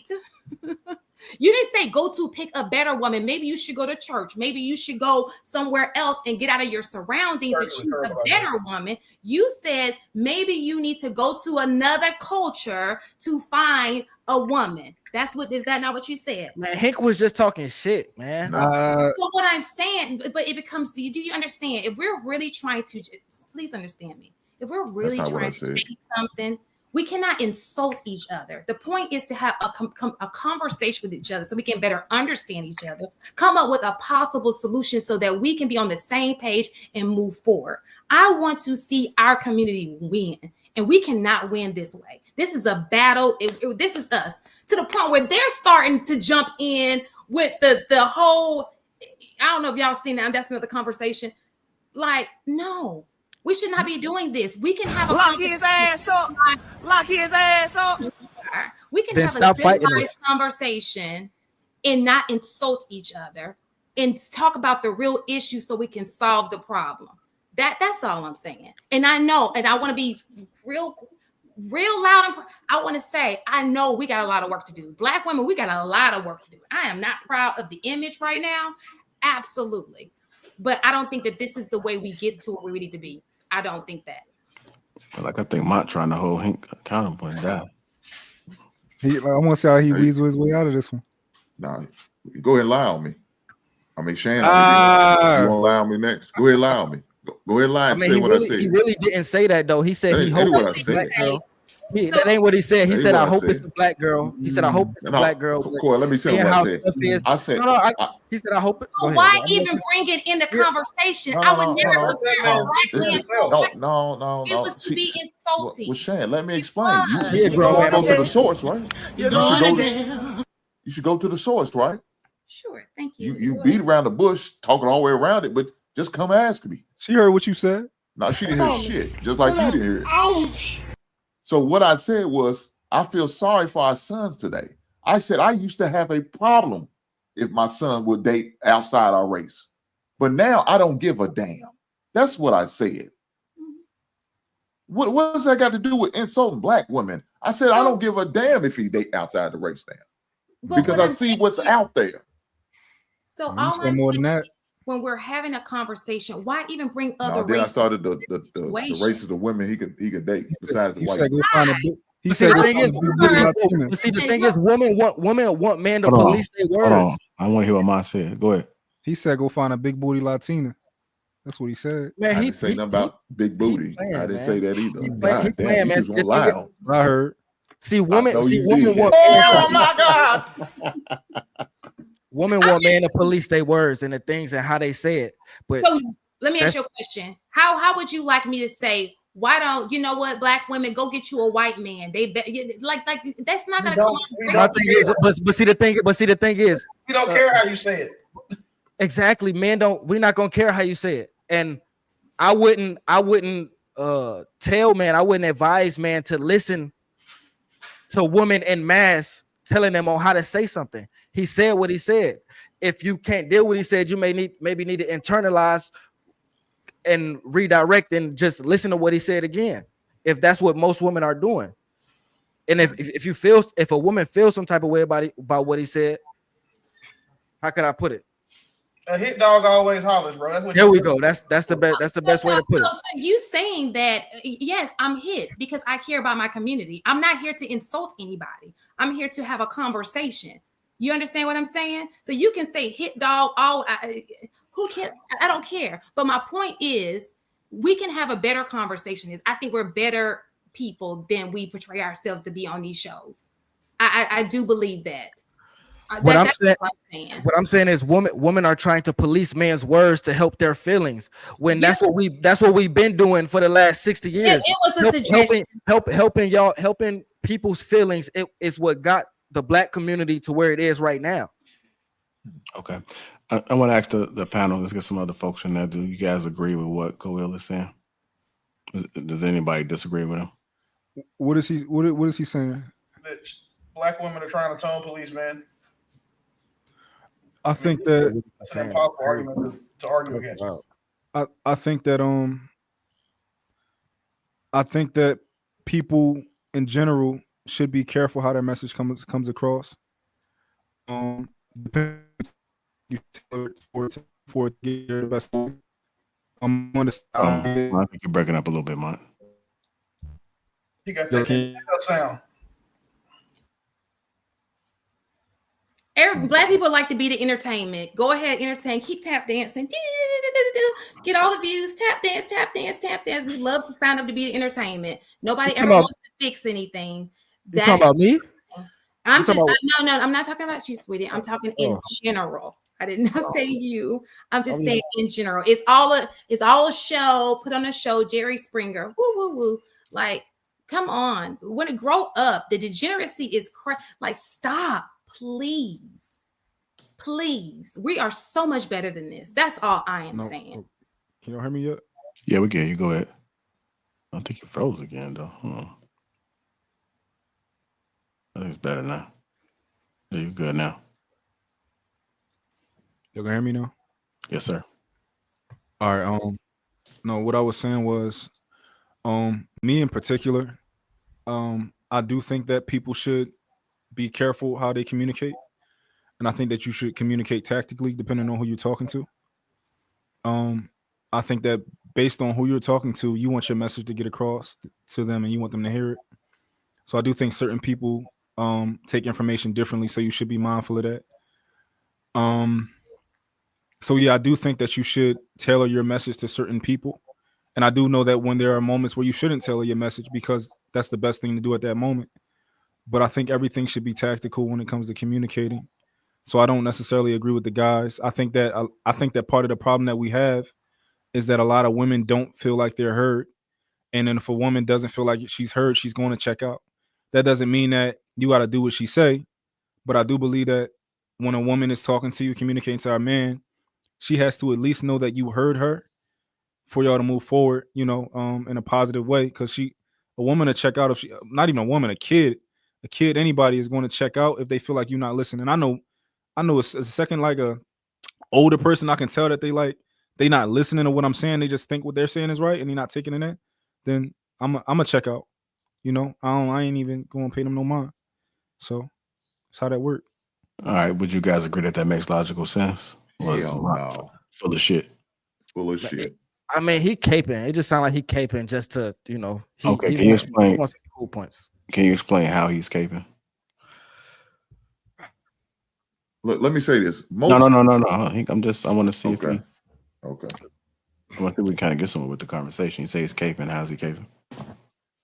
Because it goes without saying, if you're a good leader and a good partner, well, not partner, if you're a good husband, a good boyfriend, whatever it is, you're gonna take into consideration like your woman's words. You know what I'm saying? Although you got to make the final decision, you're gonna take it into account. So when I say what I said, it's almost like you don't gotta, when you come on and just say it, just say that like, oh no, you gotta woo. It's just like, bro, come on now. It's like, nigga, we know that, bro. If you in a committed situation, like, and your girl, and you listening to your girl, you got an intelligent girl, yeah, but we know as men, we gotta make the final word. We know, how can I put it? Why do you only gotta communicate with your girl that way? Why it can't be you could communicate with all women that way to get a point across? Because you're not our girl, and we're not going to talk to all women the way we talk to our women, because that would make the way we talk to her not special. Exactly. Oh my gosh, not the exact same way, but if you're trying to get your point across and you're sitting here trying to, like he said, if you want to basically prove that, like, y'all coming to these conversations as men, y'all naturally leading, y'all saying, no, this is the way things go. This is the way men, this is how we, like, what we say go. We run society. You act like this is how it's going to be. If you want us to receive that, why not be more logical in your approach? I'm gonna tell you guys, because we've been doing that, and it haven't got us nowhere. So for him to come on and say that, I say it's caping, because I don't agree with that. It got y'all somewhere. I say it's caping like, because acting different. I say it's caping just because he know it don't get us nowhere. I said what I said, so it seems stern. It's a lot of females in the audience, and it's just like, just to be contrary, that's the best thing to say. You know what I'm saying? To say, oh no, I think we should listen or be soft with it. It's like, no. So you don't think that you can be soft at times, but if you say some shit like, no, black women need to get their shit together and raise their kids better, it shouldn't be like, oh no, you shouldn't say it like that. You should try to say it a little better so they can understand it. It's like, no, nigga, if black women need to get their shit together and raise their kids better, it don't matter how it came off. It is. Hold on, real quick. We don't have that capacity to do that. Like, how do y'all expect us to do that? Hold on, Dad. Let me. So I feel like this is my take, right? I think that I don't think that most men are good leaders. I think that most men who think they're good leaders are not good leaders. The same way that we come on these panels, and I'm gonna tell you, 90 to 95% of the time, I think really deeply, and I think all day. That's all I do is think, right? So a lot of times I'll say something that sounds different, and it's like people aren't used to hearing it, and they'll just immediately throw it out the window, right? That shows you that people are not, they're not listening. They're not trying to listen. They don't want to listen. They already have what they, just in general, we display that on these panels. I think that a lot of times me and the men had the same ideology for the most part when it come to like women shouldn't be hoes, all this other type of stuff, right? But when we having conversations, I think that I get through to women differently than everybody else with the same message. Like, I think that I've gotten Bo, like, y'all told me Bo don't agree with nothing. She's a hyena. She this, that, and the third. But I feel like I've changed Bo's perspective in many conversations where she's like, okay, I see what you're talking about. I feel like I've done that a lot because I don't say, oh, get the fucking Bohemoth. You, blah, blah, blah, blah. I don't do all that stuff. Well, yeah, but see, that's different. I don't think no man should talk down to no woman or be like disrespectful to a woman personally. No, but if we having a conversation and nigga is saying something about women in general, or if he having a conversation with a woman and he telling her something about herself personally, and it's real and it's true, it is what it is, because the truth hurts. Just like men have heard for years, you ain't get your shit together. Y'all the worst fathers. Y'all ain't in the house. Y'all niggas ain't got no jobs. Just how black men had to hear that for years. We look at the stats now. Look at what the stats say black men are. We overturned that shit. If women are what women say they are, y'all should be able to do the same thing. Go ahead, Bo.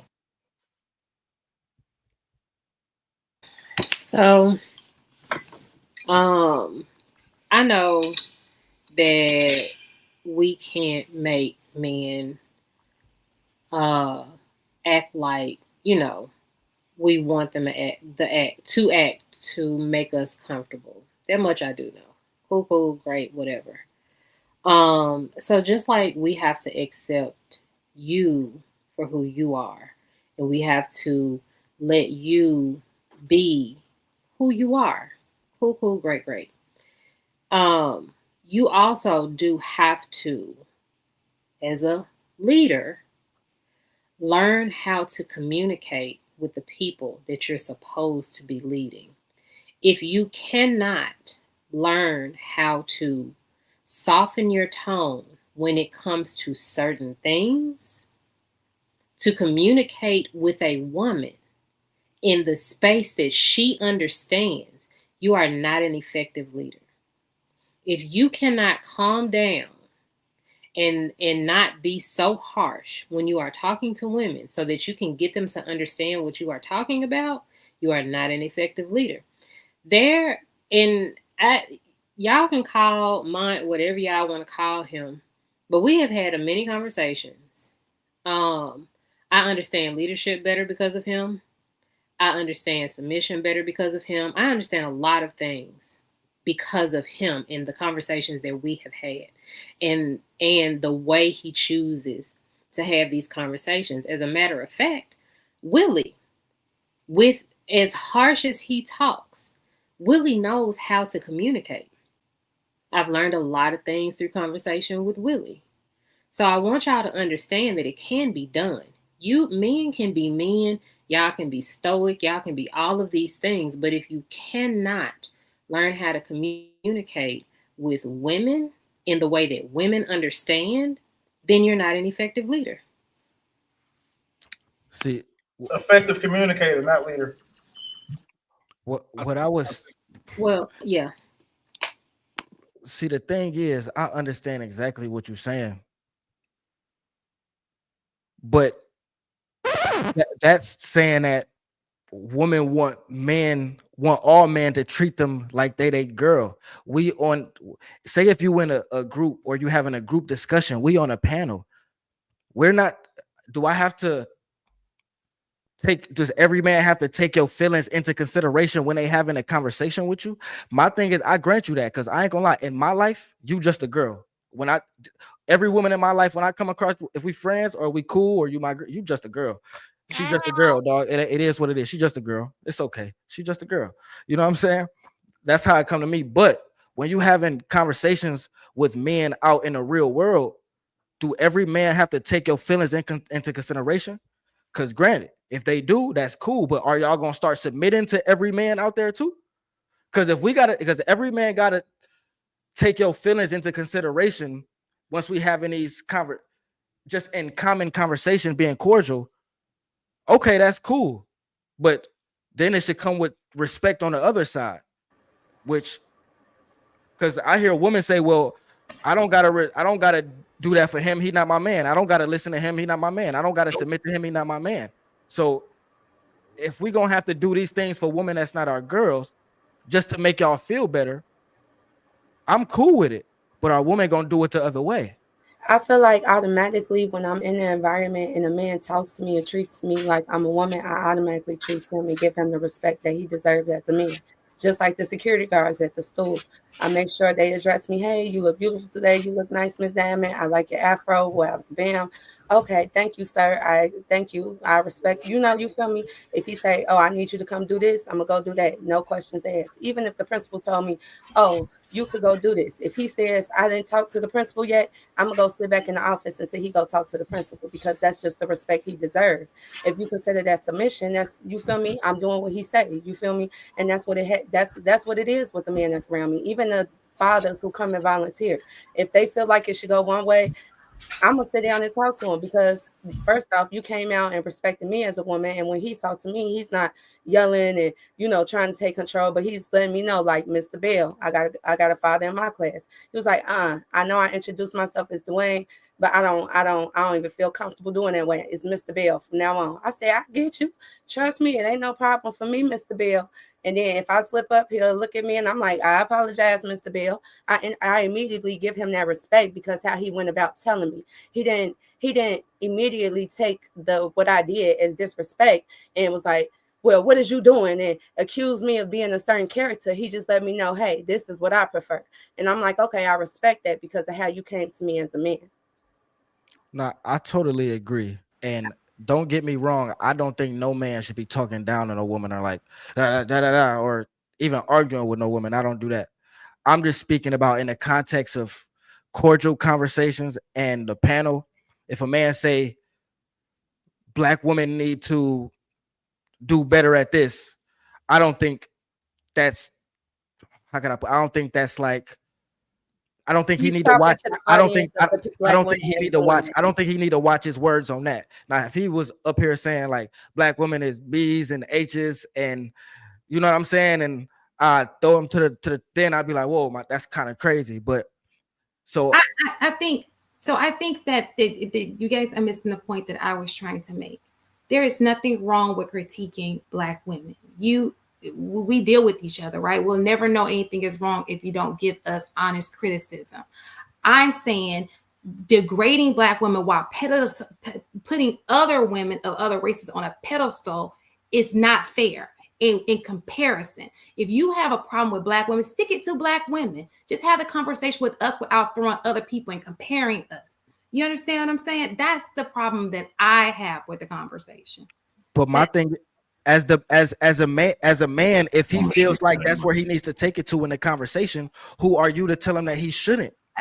You're right. It's a suggestion. I can't make you do anything, right? All I know is when I speak, I know I have conservative, outdated ways, right, about my thought process. But I know that I try not to be, I use my words wisely because I never want to be disrespectful to anybody on the panel. So I speak in a way that my message is heard, but I'm not insulting someone in the process because I feel that it'll be better received that way. That's something I consciously do when I'm on these panels. And it's just a suggestion. You don't have to follow it. I was just saying it would be nice if we could do that, have that same in return, if that makes sense. Men speak to women the way that women, based on how they present themselves. So when men are talking harshly to women, it's because those women are conducting themselves in a manner that warrants us talking to y'all that way. I'm never going to speak to a woman in a way that she doesn't, in a way contrary to how she depicts herself or presents herself online. So I'm also never going to talk to any other woman the way that I talk to my woman, with that same tenderness, care, and concern, because unfortunately, you're not my woman. That is reserved for her. The rest of y'all, as far as I'm concerned, the majority of y'all act like niggas. That's how I talk to y'all. But then there are a few women who conduct themselves with class, elegance, and are ladies. But we don't see them on these panels. We don't see them in these spaces. We don't see them in these videos where we're actually critiquing. So when we have the commentary we have is based on what those women are, how they, presented themselves. So I don't think it's like trying to tone police men never works. It never does. It shouldn't. And when it does start working, it's going to be even worse for men, because now y'all going to start letting women dictate what y'all say and how you say it. And that's not a world that a man should want to live in. I'm saying because y'all looking at it like a small issue, like, oh, he just don't want to be nice to me. No, but in real life, once you get men to, in mass majority, to start policing their words just because women want them to, that's when you have men that will never be leaders anymore. Those will be bitch ass niggas. Y'all don't want that. See, because y'all looking at the smaller thing. Men see it as a macro issue. I think what they're saying is that they just want you to be a little bit more tactical. And I know at least for me, right? And it's not even just women, it's your kids, it's everybody, right? It's certain times when my son is at wrestling, right? It's certain times where I tell him, like, nah, get back in there. Like, don't let him do that to you. Like, don't let him, like, and I'm just like, yo, I don't care what you telling me. Get back in there. Don't let him do that, right? There's other moments where I gotta kind of like talk to him real quick, give him a kiss on the forehead, and I send him back in there, right? So it's different points that I think I'd communicate differently based on my objective, right? I don't talk for no reason personally. I think that when we talk, we should have a desired outcome. At least for me, I think men should be efficient, right? So I think a lot of men's desired outcome is to get their shit off.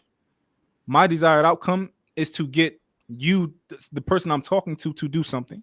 Whether I'm talking to a woman, I'm like, yo, I think that women should, you should be submissive to a man, right? Then I'm going to say that with the desired outcome for this woman to walk away being submissive to men. So right? That means that's what you should do, because that's your desired outcome. The men who are just trying to get their point across, say what they got to say, we ain't got to do shit else. Bro, and this works for kids, bro. None of these women are fucking kids. Of course, I'm gonna talk to my kids differently. Of course, I'm gonna talk to my kids with care, concern, and compassion, because I'm a parent. But the rest of these motherfuckers are strangers on the internet, and we're sharing and bouncing opinions off of people. I don't owe nobody up here softness, tenderness, kindness, or concern. Like we can't equate, like I'm saying, talking to these regular women to our real quick, Cole. Willie, you said something that was distinct, right? You said getting your point across. I said getting your shit off, right? Those are two different things. Well, to me, it was the same thing. In order to get your point across, right, that person has to understand what you said versus just hearing what you said. Would you agree? Sure. Okay, so that's all I'm saying is the desired outcome is for me to get my point across. I need to make sure that you heard what I said and you understand what I said.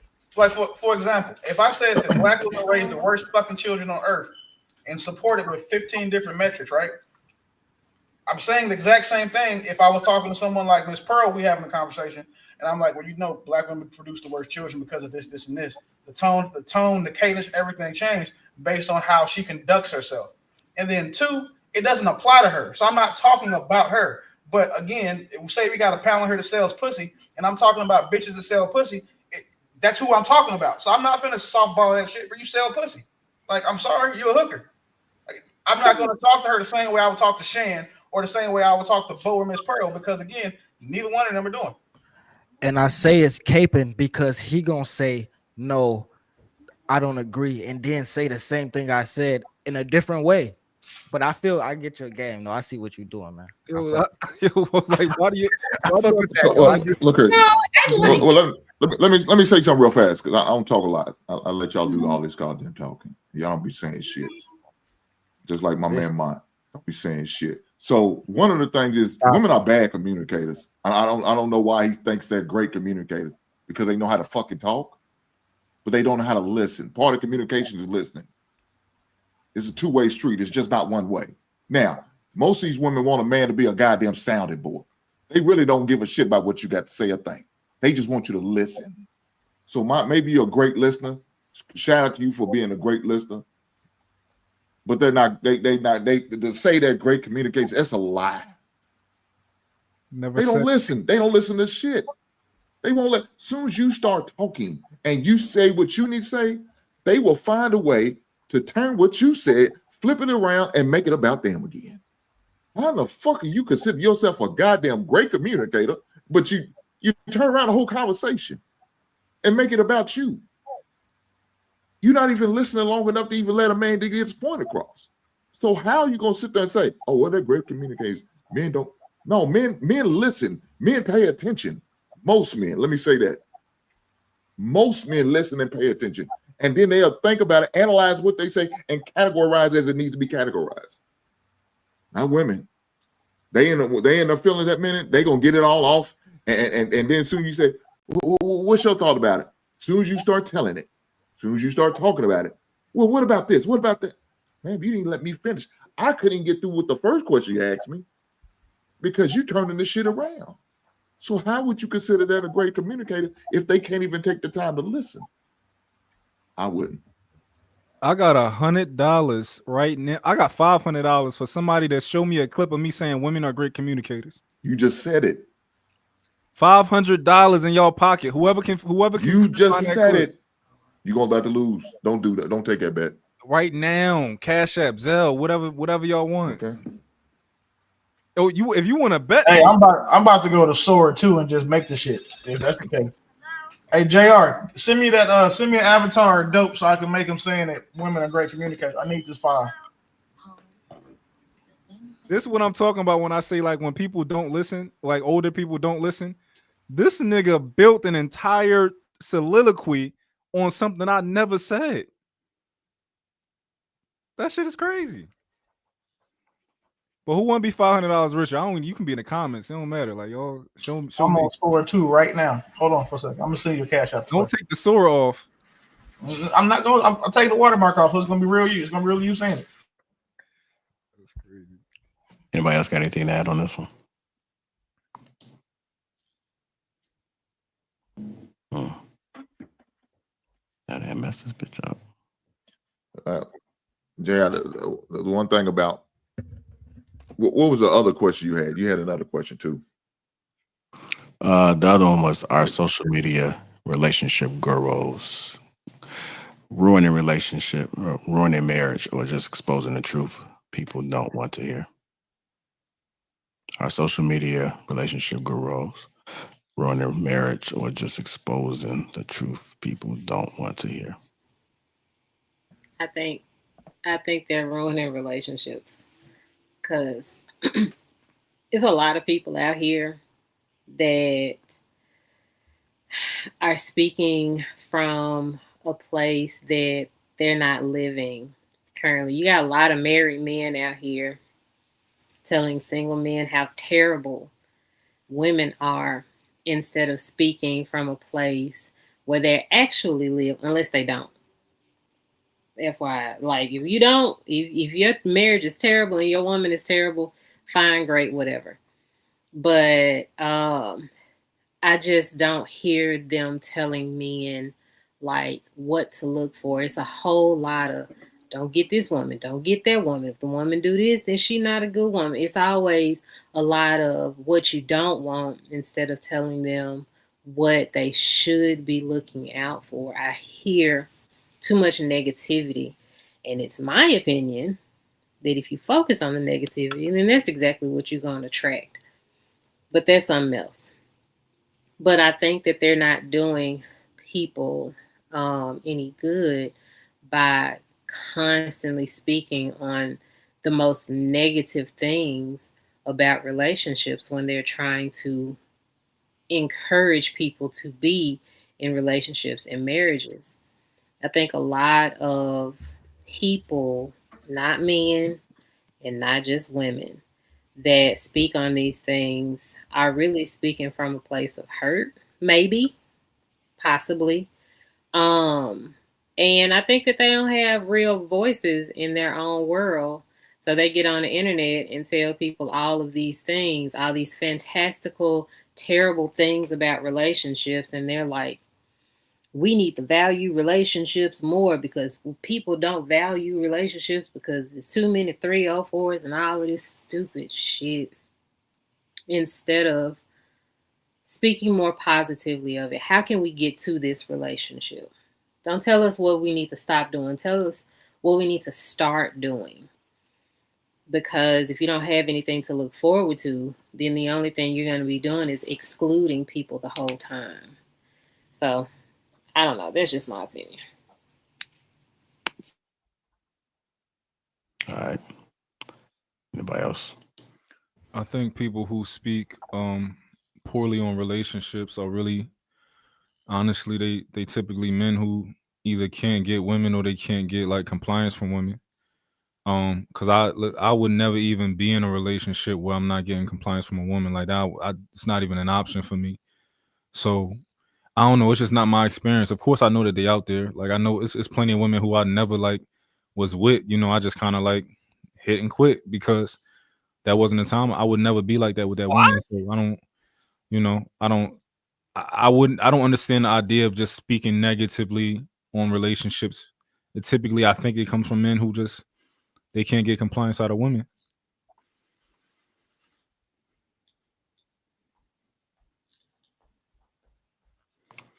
Are y'all okay? Anybody need to fill out any hurt feelings reports? Kind of quiet up here. Anybody? Anybody in HR? Y'all good? You can make it the Mont show. We can just ask me stuff. No, thank you. Damn. Nah, we good. Hopefully we motivated y'all to start talking then. I mean, because it's gonna be the Mont show. I mean, you gonna teach dudes how to save these hoes. We good. Yeah, you still got your cape on, bro. It's all good. And look, I was gonna be like the cape out. How to get compliance. That's what we gonna do. Oh, that's the word for 20. HR. Look, see, the thing is, you only gonna get. Hold on, right quick. You only gonna get compliance. You only gonna get compliance by being real. Should be getting. Cool, don't let him talk. Don't let him talk. Cool, go ahead. Stop. You only gonna get compliance by being real. Go ahead. You don't want me to talk because I'll be whooping his ass. You're only gonna get compliance by being real. And I heard you be real this last time when you said it. You said what you said. You said I've came across those type women and I hit it and quit it. That's being real. Like a month ago, I heard you say one time. You said what you say. You said I ain't never came across a woman that ain't acquiesced to my program. You know, and that give the bad when men say shit like that. That give out the bad. How can I put it? That give out a bad image. You know what I'm saying? Because they be like, damn, if I meet her and she not doing this when I meet her, it's gonna. How can I put it? I may just gotta X her out, or I can't even deal with her because she acting like this. No, men need to know the truth. And when you say, "Oh no, I never came across a girl that ain't," it makes men think they gotta be something that they not. Cool. You know what I'm Instead of saying, "Yeah, I came across these women and I slept with them, but I haven't given them a real relationship." That's more realistic to tell young brothers instead of bro, I ain't never came across a girl that ain't acquiesced to what I'm saying. Cause come on, man. Cool. What did I say? You said something along the lines of, you didn't hear nothing I said. There we go. Is my mic along the lines is not good enough, Coel. It's not good because I mean, if you're an intelligent human being, you ain't even got to be intelligent to know that if you said something and you say something along the lines of, it's a metaphor, and you could put two and two together, and you could even think back. Do you think like this? If you don't think like that, you could say, but you said it though, bro. Yeah, I don't think that way. So this is the thing. It's so easy. Like words are so important that when I hold on. When I add one word to a statement, it changes the entire context. So when we repeat something that somebody said and we leave out one word, it can change the entire context of what somebody actually said. Do you remember exactly what you said? I don't even know what you're referencing. Okay, then you can't tell me I'm wrong then, buddy. I didn't say you was wrong. I just asked you if that was exactly what I said, and you said I don't know, something like that. Well, I didn't say I didn't know. Whoa, I didn't say I didn't know. I said something along the lines of. He said he can get a woman to. He could control a woman to have emotion. He could control a woman's emotions. I'm not talking about now. I'm talking about he said it on the panel. Cool. I'll tell you what I believe, Coel. Now, if I said that any woman I've ever been with, I've always gotten compliance out of them. Now, if people misconstrue that and thought that I've had any woman I've had sex with, I had compliance from, no, not at all. Any woman I've ever been with, absolutely, it's no other option. It's not even possible for me to not get compliance from a woman I've been with.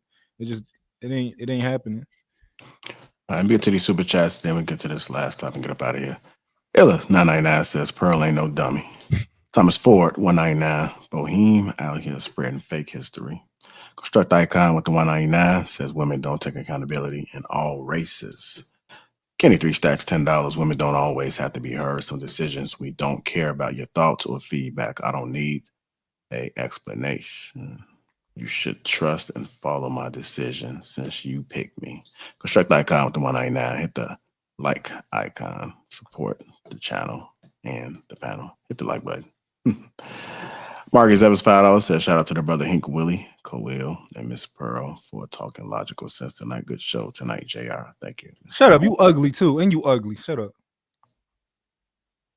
Damn. My bad. Y'all talking about zero tolerance? Marcus. Thank you, everybody, but Mark for the you ugly. Shut up. Well, hold on. Why did you lash out like a woman, though, Mark? Shut up, you ugly. I also want them to fact check me when they're talking about false history. God damn, Mark. That's the Philly bully coming out. Okay. Yeah. All right, so we're gonna go ahead and especially mute up everybody. We're gonna go ahead and get into this trans woman, or this woman kicking the trans woman out the gym. So let's go ahead and get into this. Men, grown men with big dicks in the women's locker room. And that's why I'm getting kicked out. And I want to make sure the girls know. The fuck? Everybody saw that man in the fucking locker room. No one's saying shit. And I'm fucking done with it. It's fucking stupid. It's dangerous. Me naked in front of a man without my permission. I'm the one who gets kicked out the gym, y'all.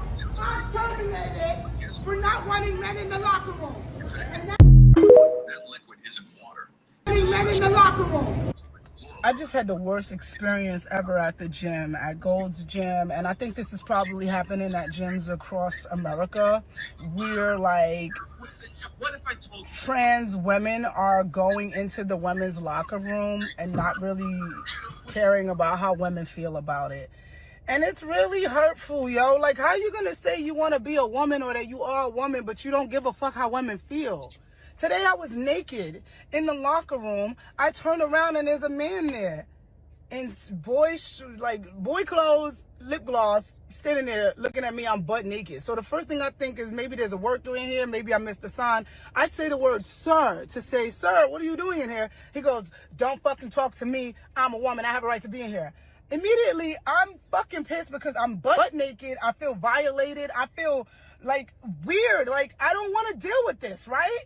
So the girls are walking in and they're seeing the commotion and they actually chime in and say, yo, I don't know why he's in here. He's not supposed to be in here. And then I talk to the people that work at Gold's Gym and they don't really have anything to do. They just like, oh, we can file a report about it, incident report. What the fuck is going on? Like, listen, how can you say you're a woman or you want to be a woman and you don't care how women feel? That's nothing more manly than not giving a fuck about how women feel, I'd like to think. And I get it, like, everybody has their own things, and I don't want to say that I know everything about gay rights or trans rights. I'm a lesbian. I've been a lesbian my whole life. I treat people how I want to be treated regardless of whatever their sexual orientation is or whatever they decide. So I'm not transphobic and I'm not homophobic. I'm not straightphobic. I'm not racist. None of these things. I just believe in treating people how I want to be treated. Why do you guys think it's okay for men to be in the women's restroom? And like, when is the cutoff point? Is it like, oh, you cut off your penis, you can come in here? Why aren't women making the laws? And if you really want to fucking be safe and feel good, why don't we just make trans restrooms? Because it ain't right. The way I feel right now. And don't come into my comments about he gay, he ain't looking at you. I don't give a fuck, bro. It's about a feeling, yo. Like, if you never been a little girl who been touched or been through some shit, you won't understand that feeling. And you've never been a little girl. Hey, yo, look, if she voted for Kamala, she shouldn't be talking. Okay? Tell her to be quiet. All right? And if he identifies as a woman and she voted for Kamala, I don't see no problem. And she looked like she old enough to have voted for Joe Biden too. So, you know what I'm saying? He identified as a girl. It is what it is. Leave him alone. And she in violation. You're not supposed to be recording nobody in no locker room either. You can sue her and that locker room and that gym for that. Leave that girl alone. This is what y'all wanted. This is what y'all Democrats wanted. Leave that girl alone. I think it's a valid crash out. Shit I ever heard.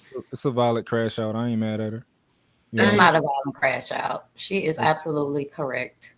I do not want a man or any man to have access to any place where I am that vulnerable, where I'm able, because any man could do that. Mine, you could literally come in there tomorrow and say, I identify as a woman, and they're gonna let you inside the fucking bathroom.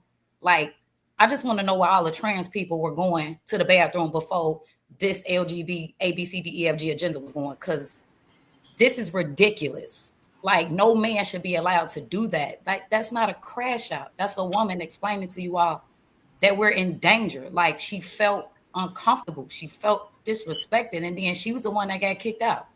Like, it's so fucking backwards and twisted nowadays. I'm not with that shit at all. You can't cancel me. Don't no motherfucker sign my check. Like, it's not even about that. This like a humanity crisis. Like, what the hell is going on? I don't have a problem with anybody and the lifestyles that they choose to live, because it does not directly affect me to a certain degree. But that right there, you having this universal rule that you want these people to be able to come into men to be able to come into the bathroom because of what they identify with. I'm not with that shit. I'm not signing up for it. I don't stand by it. I'm not no Democrat. I did not vote. I'm against that shit, and I stand on that. And I gotta go. I'm sorry, y'all, but great time tonight. But I ain't with that shit. Fuck that. But how did she violate though? How did she violate the trans woman? The other, she was just minding her business. You a progressive locker room. You a progressive. Okay. It's a man in a girl's locker room. That's a man. That's not a woman. Did you see part 2 of the video? That is a woman. Did you see part 2 of the video? Hold on. Can I speak? When a man bucked up at him, hold on. Relax. Well, push back. Hey, send me the video, Dan. What I'm saying is, in what she's talking about, this guy wasn't accosting her. This was a trans woman going into a locker room like they do across the country. That's my the thing problem. Is I don't agree with it, but this is what so many of them say that they agree with. So I'm confused on the backlash. I don't want to agree with it. That's why it was a problem. Like, how did she not agree with it? She's gay. She's a lesbian. Why is she? Why is she even in that? My thing is, why is she paying that much attention? Leave this person alone. Y'all in a locker room. Why are you shitting me? Would you say that if a dude was in there with your daughter? Hell no. All right, so then how you at that point now? Because my daughter wouldn't go online and be doing That's all not, of this. that has nothing to do with the question. It does. I'm looking at the whole thing. You have to take context. If your daughter was in the locker room and a nigga with his dick out walked in there, would you have a problem? Yes or no? He didn't have his dick out. Well, then how did she know he had a huge dick then? Bro, if you see the picture, was that picture that she had on her TikTok video? Listen. Stop. How did she know then? Stop, bro. Like, it's cool. If you cool with the tranny shit, that's bro. You can't ask me a question and keep talking, bro. I can because you're not answering the motherfucker. You ain't said nothing. No, I'm not gonna answer how yes you want or no. me to. Would you be upset if your daughter was in the gym with a dude with his dick out? Yes or no? It don't go like that. My thing is, I didn't see that. Go ahead, bro. She didn't say that he had his dick out. My thing is, I seen a picture right there. It looked like it was a still from a video. Motherfucker had a belly, where you could see a belly button and some joggers on. Now I could see if the nigga had his dick out jerking off. I could see, but if a motherfucker just in the locker room, listen, bro. If a motherfucker just in the locker room minding their business, and you go up to them with a camera down, what are you doing? Yeah, that nigga is gay. It's a gay man. It's a trans. The nigga's gay. We got gay people in this country. Oh man, like, Excuse what me. are you talking about, bro? Like, if I could just say something, great. I'm going to buy y'all some knee pads for Christmas because I know y'all knees hurt on the floor for these conservatives. I really want y'all to stop these stupid ass talking points. Hey, relax. I don't even know why you're doing that because you referring to me having knee pads. Because you referring to me having knee pads, shorty. You can't get that off. What I will do, can't get that off. And like I know earlier they said somebody hit dog. Cool, you might want to chill. Bro, I was the only one just talking about the conservative. Now I will speak. Come on, man. And I will be respected because I do respect people while they are speaking. So that ain't being respectful. Talking about a man got knee pads on. Relax. I don't even understand. You can't gaslight me. You can't be disrespectful. You can't be disrespectful saying I'm being respectful. You were the one that said something. All right, Coel, let her finish. Coel, let her finish. Come on, man. Okay. Now, what I am going to say is, this video gave us a clear explanation as to what was going on. She did not describe a trans person. She described a man. She said that the person had on boy clothes. I know illiteracy is a very big thing in this country, and we do not comprehend very well. We do not listen very well. But she definitely said that he had on boy clothes. How would she have known that his member was of any size? Right? She had to know, she had to have known it some sort of way. Also, she was butt naked. And that man was staring at her. She said the man was staring at her. So he was not just minding his business. And I want us to understand also that with this whole trans and gay agenda, how y'all like to make this such a big deal, that some men are sick in the head and they actually do pretend to be trans or whatever just to get in a woman's locker room. That does happen. And they don't have to be a part of that community. This can be just a sick straight man. This is also a possibility. So what she was describing leads me to believe that that could be a possibility. So I don't understand why I'm talking about Kamala's ears, because her name is Kamala. Kamala's ears have got to be on fire at some point because y'all have that woman's name so far in y'all mouth. I want y'all to dig her up out your throat because I don't understand what she did. She didn't run on no gay agenda or nothing like that. She did. Yes, she did. She supported men using women's bathrooms. I want you to stop talking while I'm talking. I want this is a panel. You can't hold it. I want you specifically to stop talking while I'm talking. You specifically? But even in Coel, let her finish. You can't do that. It's a panel. What the fuck? It was unnecessary to have brought that up, or Democrats, because we are talking about what we are talking about. This didn't even have to get political because This is a matter of safety for women. This is not a political agenda. You don't have to bring that up every single time just to shame Democrats. Whether she ran on it or not, I could be wrong. And if I'm wrong, I'm wrong. Cool. Great. Because the thing is that I ain't listened to half the things that woman said. So don't never paint me as this Kamala supporter, because I ain't agree with her. I ain't even like the woman. I was just like, it's either this lady or the orange person. And I definitely ain't doing nothing with the orange person. So whatever, I'm wrong. I accept it. Great.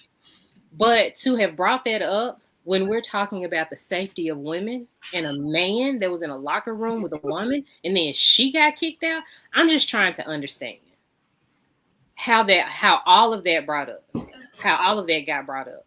Because chicks with dicks have more rights than actual chicks do. That's how. Yeah. And you're not wrong about that.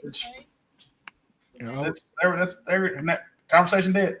This is what happens. Like the fact that we even made it to where we have to, like, they get to try to change perception and reality with these pronouns and shit. Like, it's just this new trendy thing. Like, first it was gay marriage, and now it's chicks with dicks. Like, I don't see anything. I feel so bad for the LGBT community, because they keep getting stuck with all these fucking weirdos. Like, anything past LG and B is fucking weird.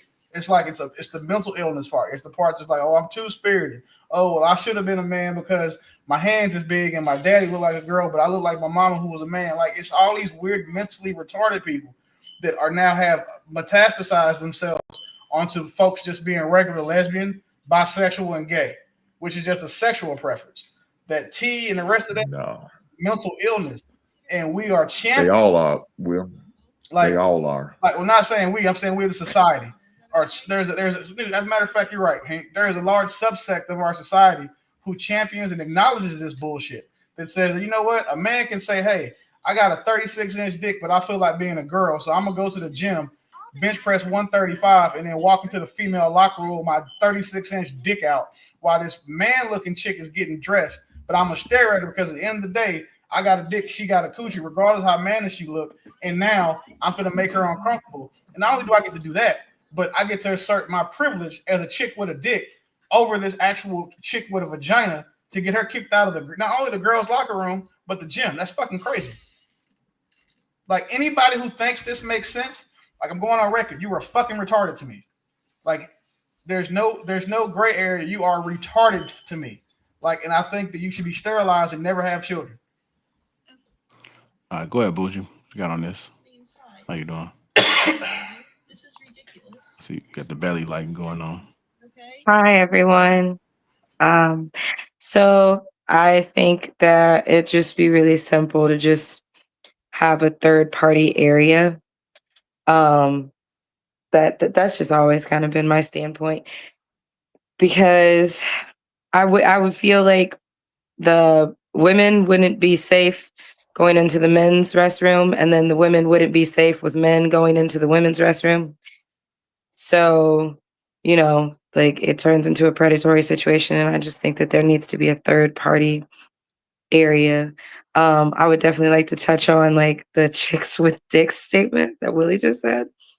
I don't really even think that it's like chicks with dicks. I think it's more so of just like men's natural nature is to want to, like, dominate women, and no matter how hard they try, even when they're trying to transition, if you ever notice, they transition and then they still feel like they need to topple us as, I guess you would call it, like, real women, and make us feel like we are less than or they are above us, because that is what a man's kind of like natural thing is to like be in control of the women and to like feel like he's at the forefront of the women. So I just think that that's like a biological thing that no matter how hard they fight it, they can't. They're never going to be able to fight that. Well, yeah, you got mentally handicapped and deficient people or deficient people just thinking they can change sexes. I mean, yeah, so they're going to take the worst of which, you know, you said what being a man is trying to dominate women. And then when they try to become a woman, they're going to try to dominate the natural ones. They're just an invasive species. It's like when you everybody has a pond, You put the wrong fucking fish in there, it fucks up everything. Like it'll eat all the other fish. That's all they are. It's like an invasive species of people that are just trying to fuck up what's normal and what's reality. Like I don't. Then why do women make the argument that they can have male friends? Bro, I'm sorry. I'm not talking to you, bro. Never mind. JR. Hey, am I off? What's up? Yeah, that's. I'm not trying to say. My initial response to what you said. Say it. For the panel, no. But that has nothing to do with what we're talking about. We're talking about trannies, and you pivoted somehow and thought it made sense to ask, was that why women think they can have male friends? I'm talking about what Bougie said. Her response that men are they dominate. What did I say? You said man natural instinct is to dominate, and no matter what, right?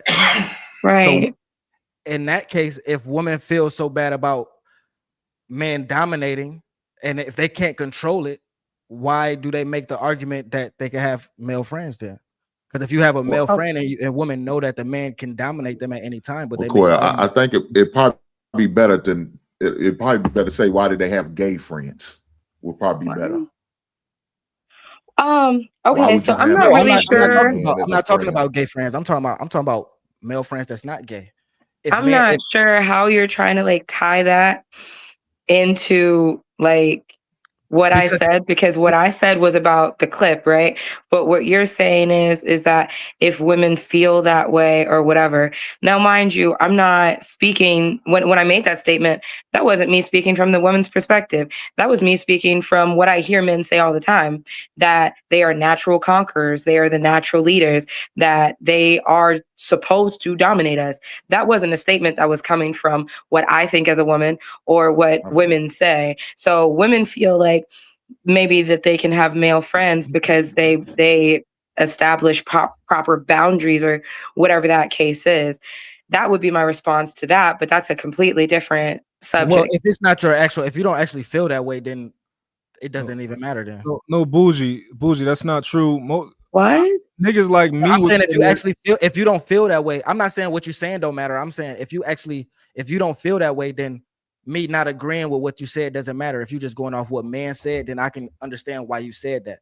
I thought you were saying that women know this, like women feel like men are biologically inherent, just want to dominate. I thought that's what you were saying, but you just going off. No, I was saying it from a perspective of like Willie said, it's kind of almost like an invasive species technically, because it is. It's like when you're talking to a straight man has a sense of like direction, and he wants it to be this way and go this way and and no matter what clothes they put on, what surgery they get, I think that is somewhere still lying within them, which is why they tell us, how dare you think that we aren't real women? Because what we say, i.e. what a man says, goes. What we think, i.e. what a man thinks, goes. Because that's still their brain. No matter what you did from the neck down, your brain is still your brain. I agree. I was just checking the logic. Hold on, y'all. I got some more footage that's him, and we go ahead and play these other couple of clips. Like you see dick. Asking you a fucking question. Exactly. Get out of the way now. No. Now he knows how to be a man, right? Now he knows how to be a man. Stay out of the women's locker room. We don't want it. He needs to have his gym membership revoked for that shit. And the woman told you. He assaulted me. The girl told already. We already filed reports. No. That's fine. I want the video. You can't get rid of me for this. I'm a woman and I have every right to not want a man in the restroom when I'm naked. There are girls naked in there. Look at them walking in there like it's okay. It's not okay. I understand. I'm not. Is not a true transgender person at all. He just wants to encroach upon women's private and secure space. This person who entered the women's locker room while identifying as female was not quietly changing, not behaving like someone simply using the space. Instead, they were walking around completely exposed, acting confrontational, and when a woman expressed confusion and discomfort, the response was not understanding, but provocation and inappropriate comments. People in the transgender community do not not behave this way. Trans women who use women's facilities are there to live their lives, not to provoke or intimidate anyone. They seek respect, safety, and dignity, not to become a shield for someone else's agenda. So the real question becomes, was that individual truly part of the community, or were they pretending to be in order to push boundaries they had no right to cross? Because when someone intentionally claims an identity to enter a private space and uses that situation to create fear or discomfort, the harm is not only to the woman in the room, it harms the entire transgender community as well. Like I said, it was a man. There was nothing that was it didn't even sound like it. That's why I'm like, y'all, trans people do not act truly. Trans people who do not operate with this agenda, they are just trying to live their life. Because I know the reality. Like, I know what Willie is talking about. What Willie is saying is true. But truly, trans people who are not agents of chaos, who are not there to disturb people, who are not there to be like, I'm a trans and all of this and we got rights, and they do not act like that. That she described was a man, and you can see it clear as day. And I can guarantee you that that person is a conservative. I can guarantee you that they have conservative values. They vote conservatively, and they are there to create just complete chaos amongst people. They want to do what they want to do, because I can guarantee you, white men, that's all I'm going to say. I think it would be impossible for a conservative to have someone to have conservative values, conservative viewpoints, and then decide they want to be a chick with a dick. I don't think that's possible. Yes, it is. So I have a question for men. Do you guys ever think that the men that, like, let's say the men that y'all would assume are like the beta men or like the lesser men or whatever, right? That maybe that's kind of like, there's a subsector of those men that know that they can't ever elevate within the realm of men. So like how they said that, like the sports thing was a prime example, that like, you can't ever win against the other men in sports. So then you go and do the whole transgender ploy to be able to win at something in the Olympics against women. No, I don't. No, I don't think that happens. No. Men don't do that. That's not common. Only retarded men that are already trans do shit like that. That's crazy. You're saying that's why men do it. Like, that's the reason why. Yeah, that's what I'm saying. Do you think? No, I'm not saying that that's what they're just deciding to up and do. What I'm more so asking is that the men that are already doing it, does anybody ever consider that is a part of the reason that it's being done? Do y'all consider y'all gay male friend men? Do y'all consider them men, or do y'all consider them girls? I consider them. No, they're men. They're men. So but y'all get dressed in front of them, take your clothes off in front of them, but they men, right? I got somebody in the background. I'm just trying to figure out, they allowed to call you bitch, girl, and all that other bullshit. They'll touch on your breasts and your ass, but they men. You take them seriously? Right? But that's the okay. So I do have a different set of boundaries for what I would consider a gay man versus a straight man, but I don't have like how you're describing it is like no boundaries, but I have a different set of boundaries. Like as you use the verbiage as an example, yeah, like we can kiki and be like, oh bitch, that's so funny, oh girl, whatever.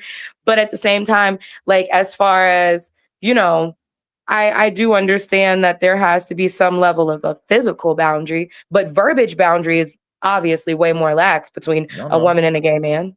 Well, not physical, because if y'all getting dressed in front of them, y'all taking y'all clothes in front of them. Matter of fact, some of y'all might even let them borrow your goddamn clothes. So where's the physical boundaries at? There's none. Look, to me, it's all sick. I think all them motherfuckers got mental issues. All of them. I don't give a shit what letter you put in there. They all got fucking mental issues. And unfortunately, women promote this bullshit. They was okay with it. They encourage the shit. They don't talk down about it. They don't put against. Matter of fact, you okay if your son was out there sucking dick? They don't give a shit. That's a part of the problem. That's why we dealing with what we dealing with now. Now, more likely, the daddy already put his ass out the goddamn house. You can't live here no more. But guess what mom gonna do? No, don't do my baby like that. He can bring his dick sucking ass back in that room and be fine. Because that's how y'all do. Y'all okay with that shit. Y'all put the white flag out for these motherfuckers. And it's okay. So when this transgender motherfucker, he's a problem now, maybe because she didn't agree with him. Now, I don't agree with he should have been in that goddamn the bathroom. It should, unless there's a rule that with Golds saying that he could be in there along with them, or they got a unisex locker room. I don't know what they need to do. But it's all bad because as long as you support that shit, you can't be mad if this motherfucker talk about I identify as a fucking woman. I'm glad Dan gone because we got to point out, like he got a point. Black women do treat gay people like they like some sort of fashion accessory, like they like a little Frenchy dog or whatever. Like y'all treat gay men like they're just something, you know what I'm saying, to have. All women. And what's crazy is it's cool to be gay until you try to disrespect the guy you know that's straight. And then you like, oh, you sassy, oh, you gay. But it's cool for your friend to be sassy, call you bitch, and touch your titties when you get them done. Or, you know what I'm saying, smack your ass when your pants is tight and shit. Like, he did highlight the largest supporters of this bullshit tends to be y'all. See, the thing is, women fought for this. They fought for people in this country to be able to do what they wanted to do. Oh, don't speak on women's business. Women can do what they want to do. People can do what they want to do. If it ain't hurting you, that's all I hear. That's all I hear. So when it's only when it's something that they don't agree with, then they have a problem. But no, you wanted people to be able to do what they wanted to do. So did this lady say that she was a Democrat or something in her? She's a lesbian. She's a lesbian, bro. She's a lesbian. So there's a lot of lesbian conservatives out there too. I don't know. At least for me, I think it was a violent crash out for the lady. I think I'd have been crashing out in that joint too. Like, yo, nah, they got boy in there. So I don't think you would crash out if it's females in your locker with you. Oh no, if I was her, if I was like, if it was a boy in there, but do you guys take gay men seriously? No, bougie, stop. I'm talking. I'm sorry, real dope. Go ahead. Thank you.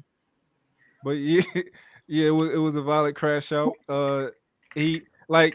It's like at Starbucks, right? Y'all ever been to Starbucks and it was just like this big man with a skirt on? Kind of like, that's why I don't agree with Bo. I think like some of them dress like that.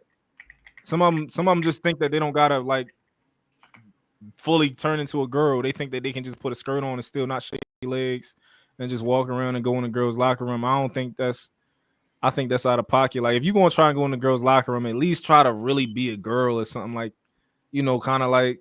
Was the nigga supposed to wear a wig to the gym? Come on, man. He's supposed, if you want to go in the girl locker room, you gotta cut that thing off, man. Most trannies do.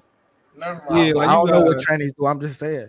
If you look, I mean, I don't agree, but this is the world. You look your ally, Coel. Hey, be careful. Hold on. First of all, I don't. Hold on, y'all. Hold on. JR Page, man. Stop saying that. Just say trans. Don't say the other word because we don't know that that's safe for YouTube or what. I'm just trying to protect JR Page. Just please stop saying that other word. That's why I said chicks with dicks because they ain't got that word. They ain't got that phrase yet. I don't agree with none of it. I'm just going on based on what the world is, and my thing is, I was playing devil's advocate, and I don't see what the big uproar is. Listen.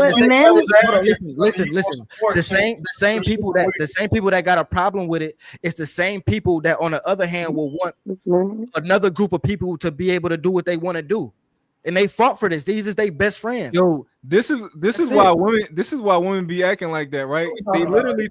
They literally are saying that men will find any way to bring the conversation to talk about women. And I think this is kind of like an example of it. Like you are defending the transgender person because you want. This whole topic is about women. He's in a woman's bathroom, gang. It's a woman who did a clip. What are you talking about? It's supposed to be about women. What the fuck? No. I dig what you're saying, but you are being almost the attorney. Placing blame on women. You're placing blame on women. They started to allow men in their bathrooms first. It wouldn't even be a thing if women wasn't comfortable with it. Women said, "Oh yeah, we cool with them in our bathrooms." Women never asked for it. The tranny men fought for it. Women never voted for that. Women never voted for that. Stop saying that. Just because it's a man.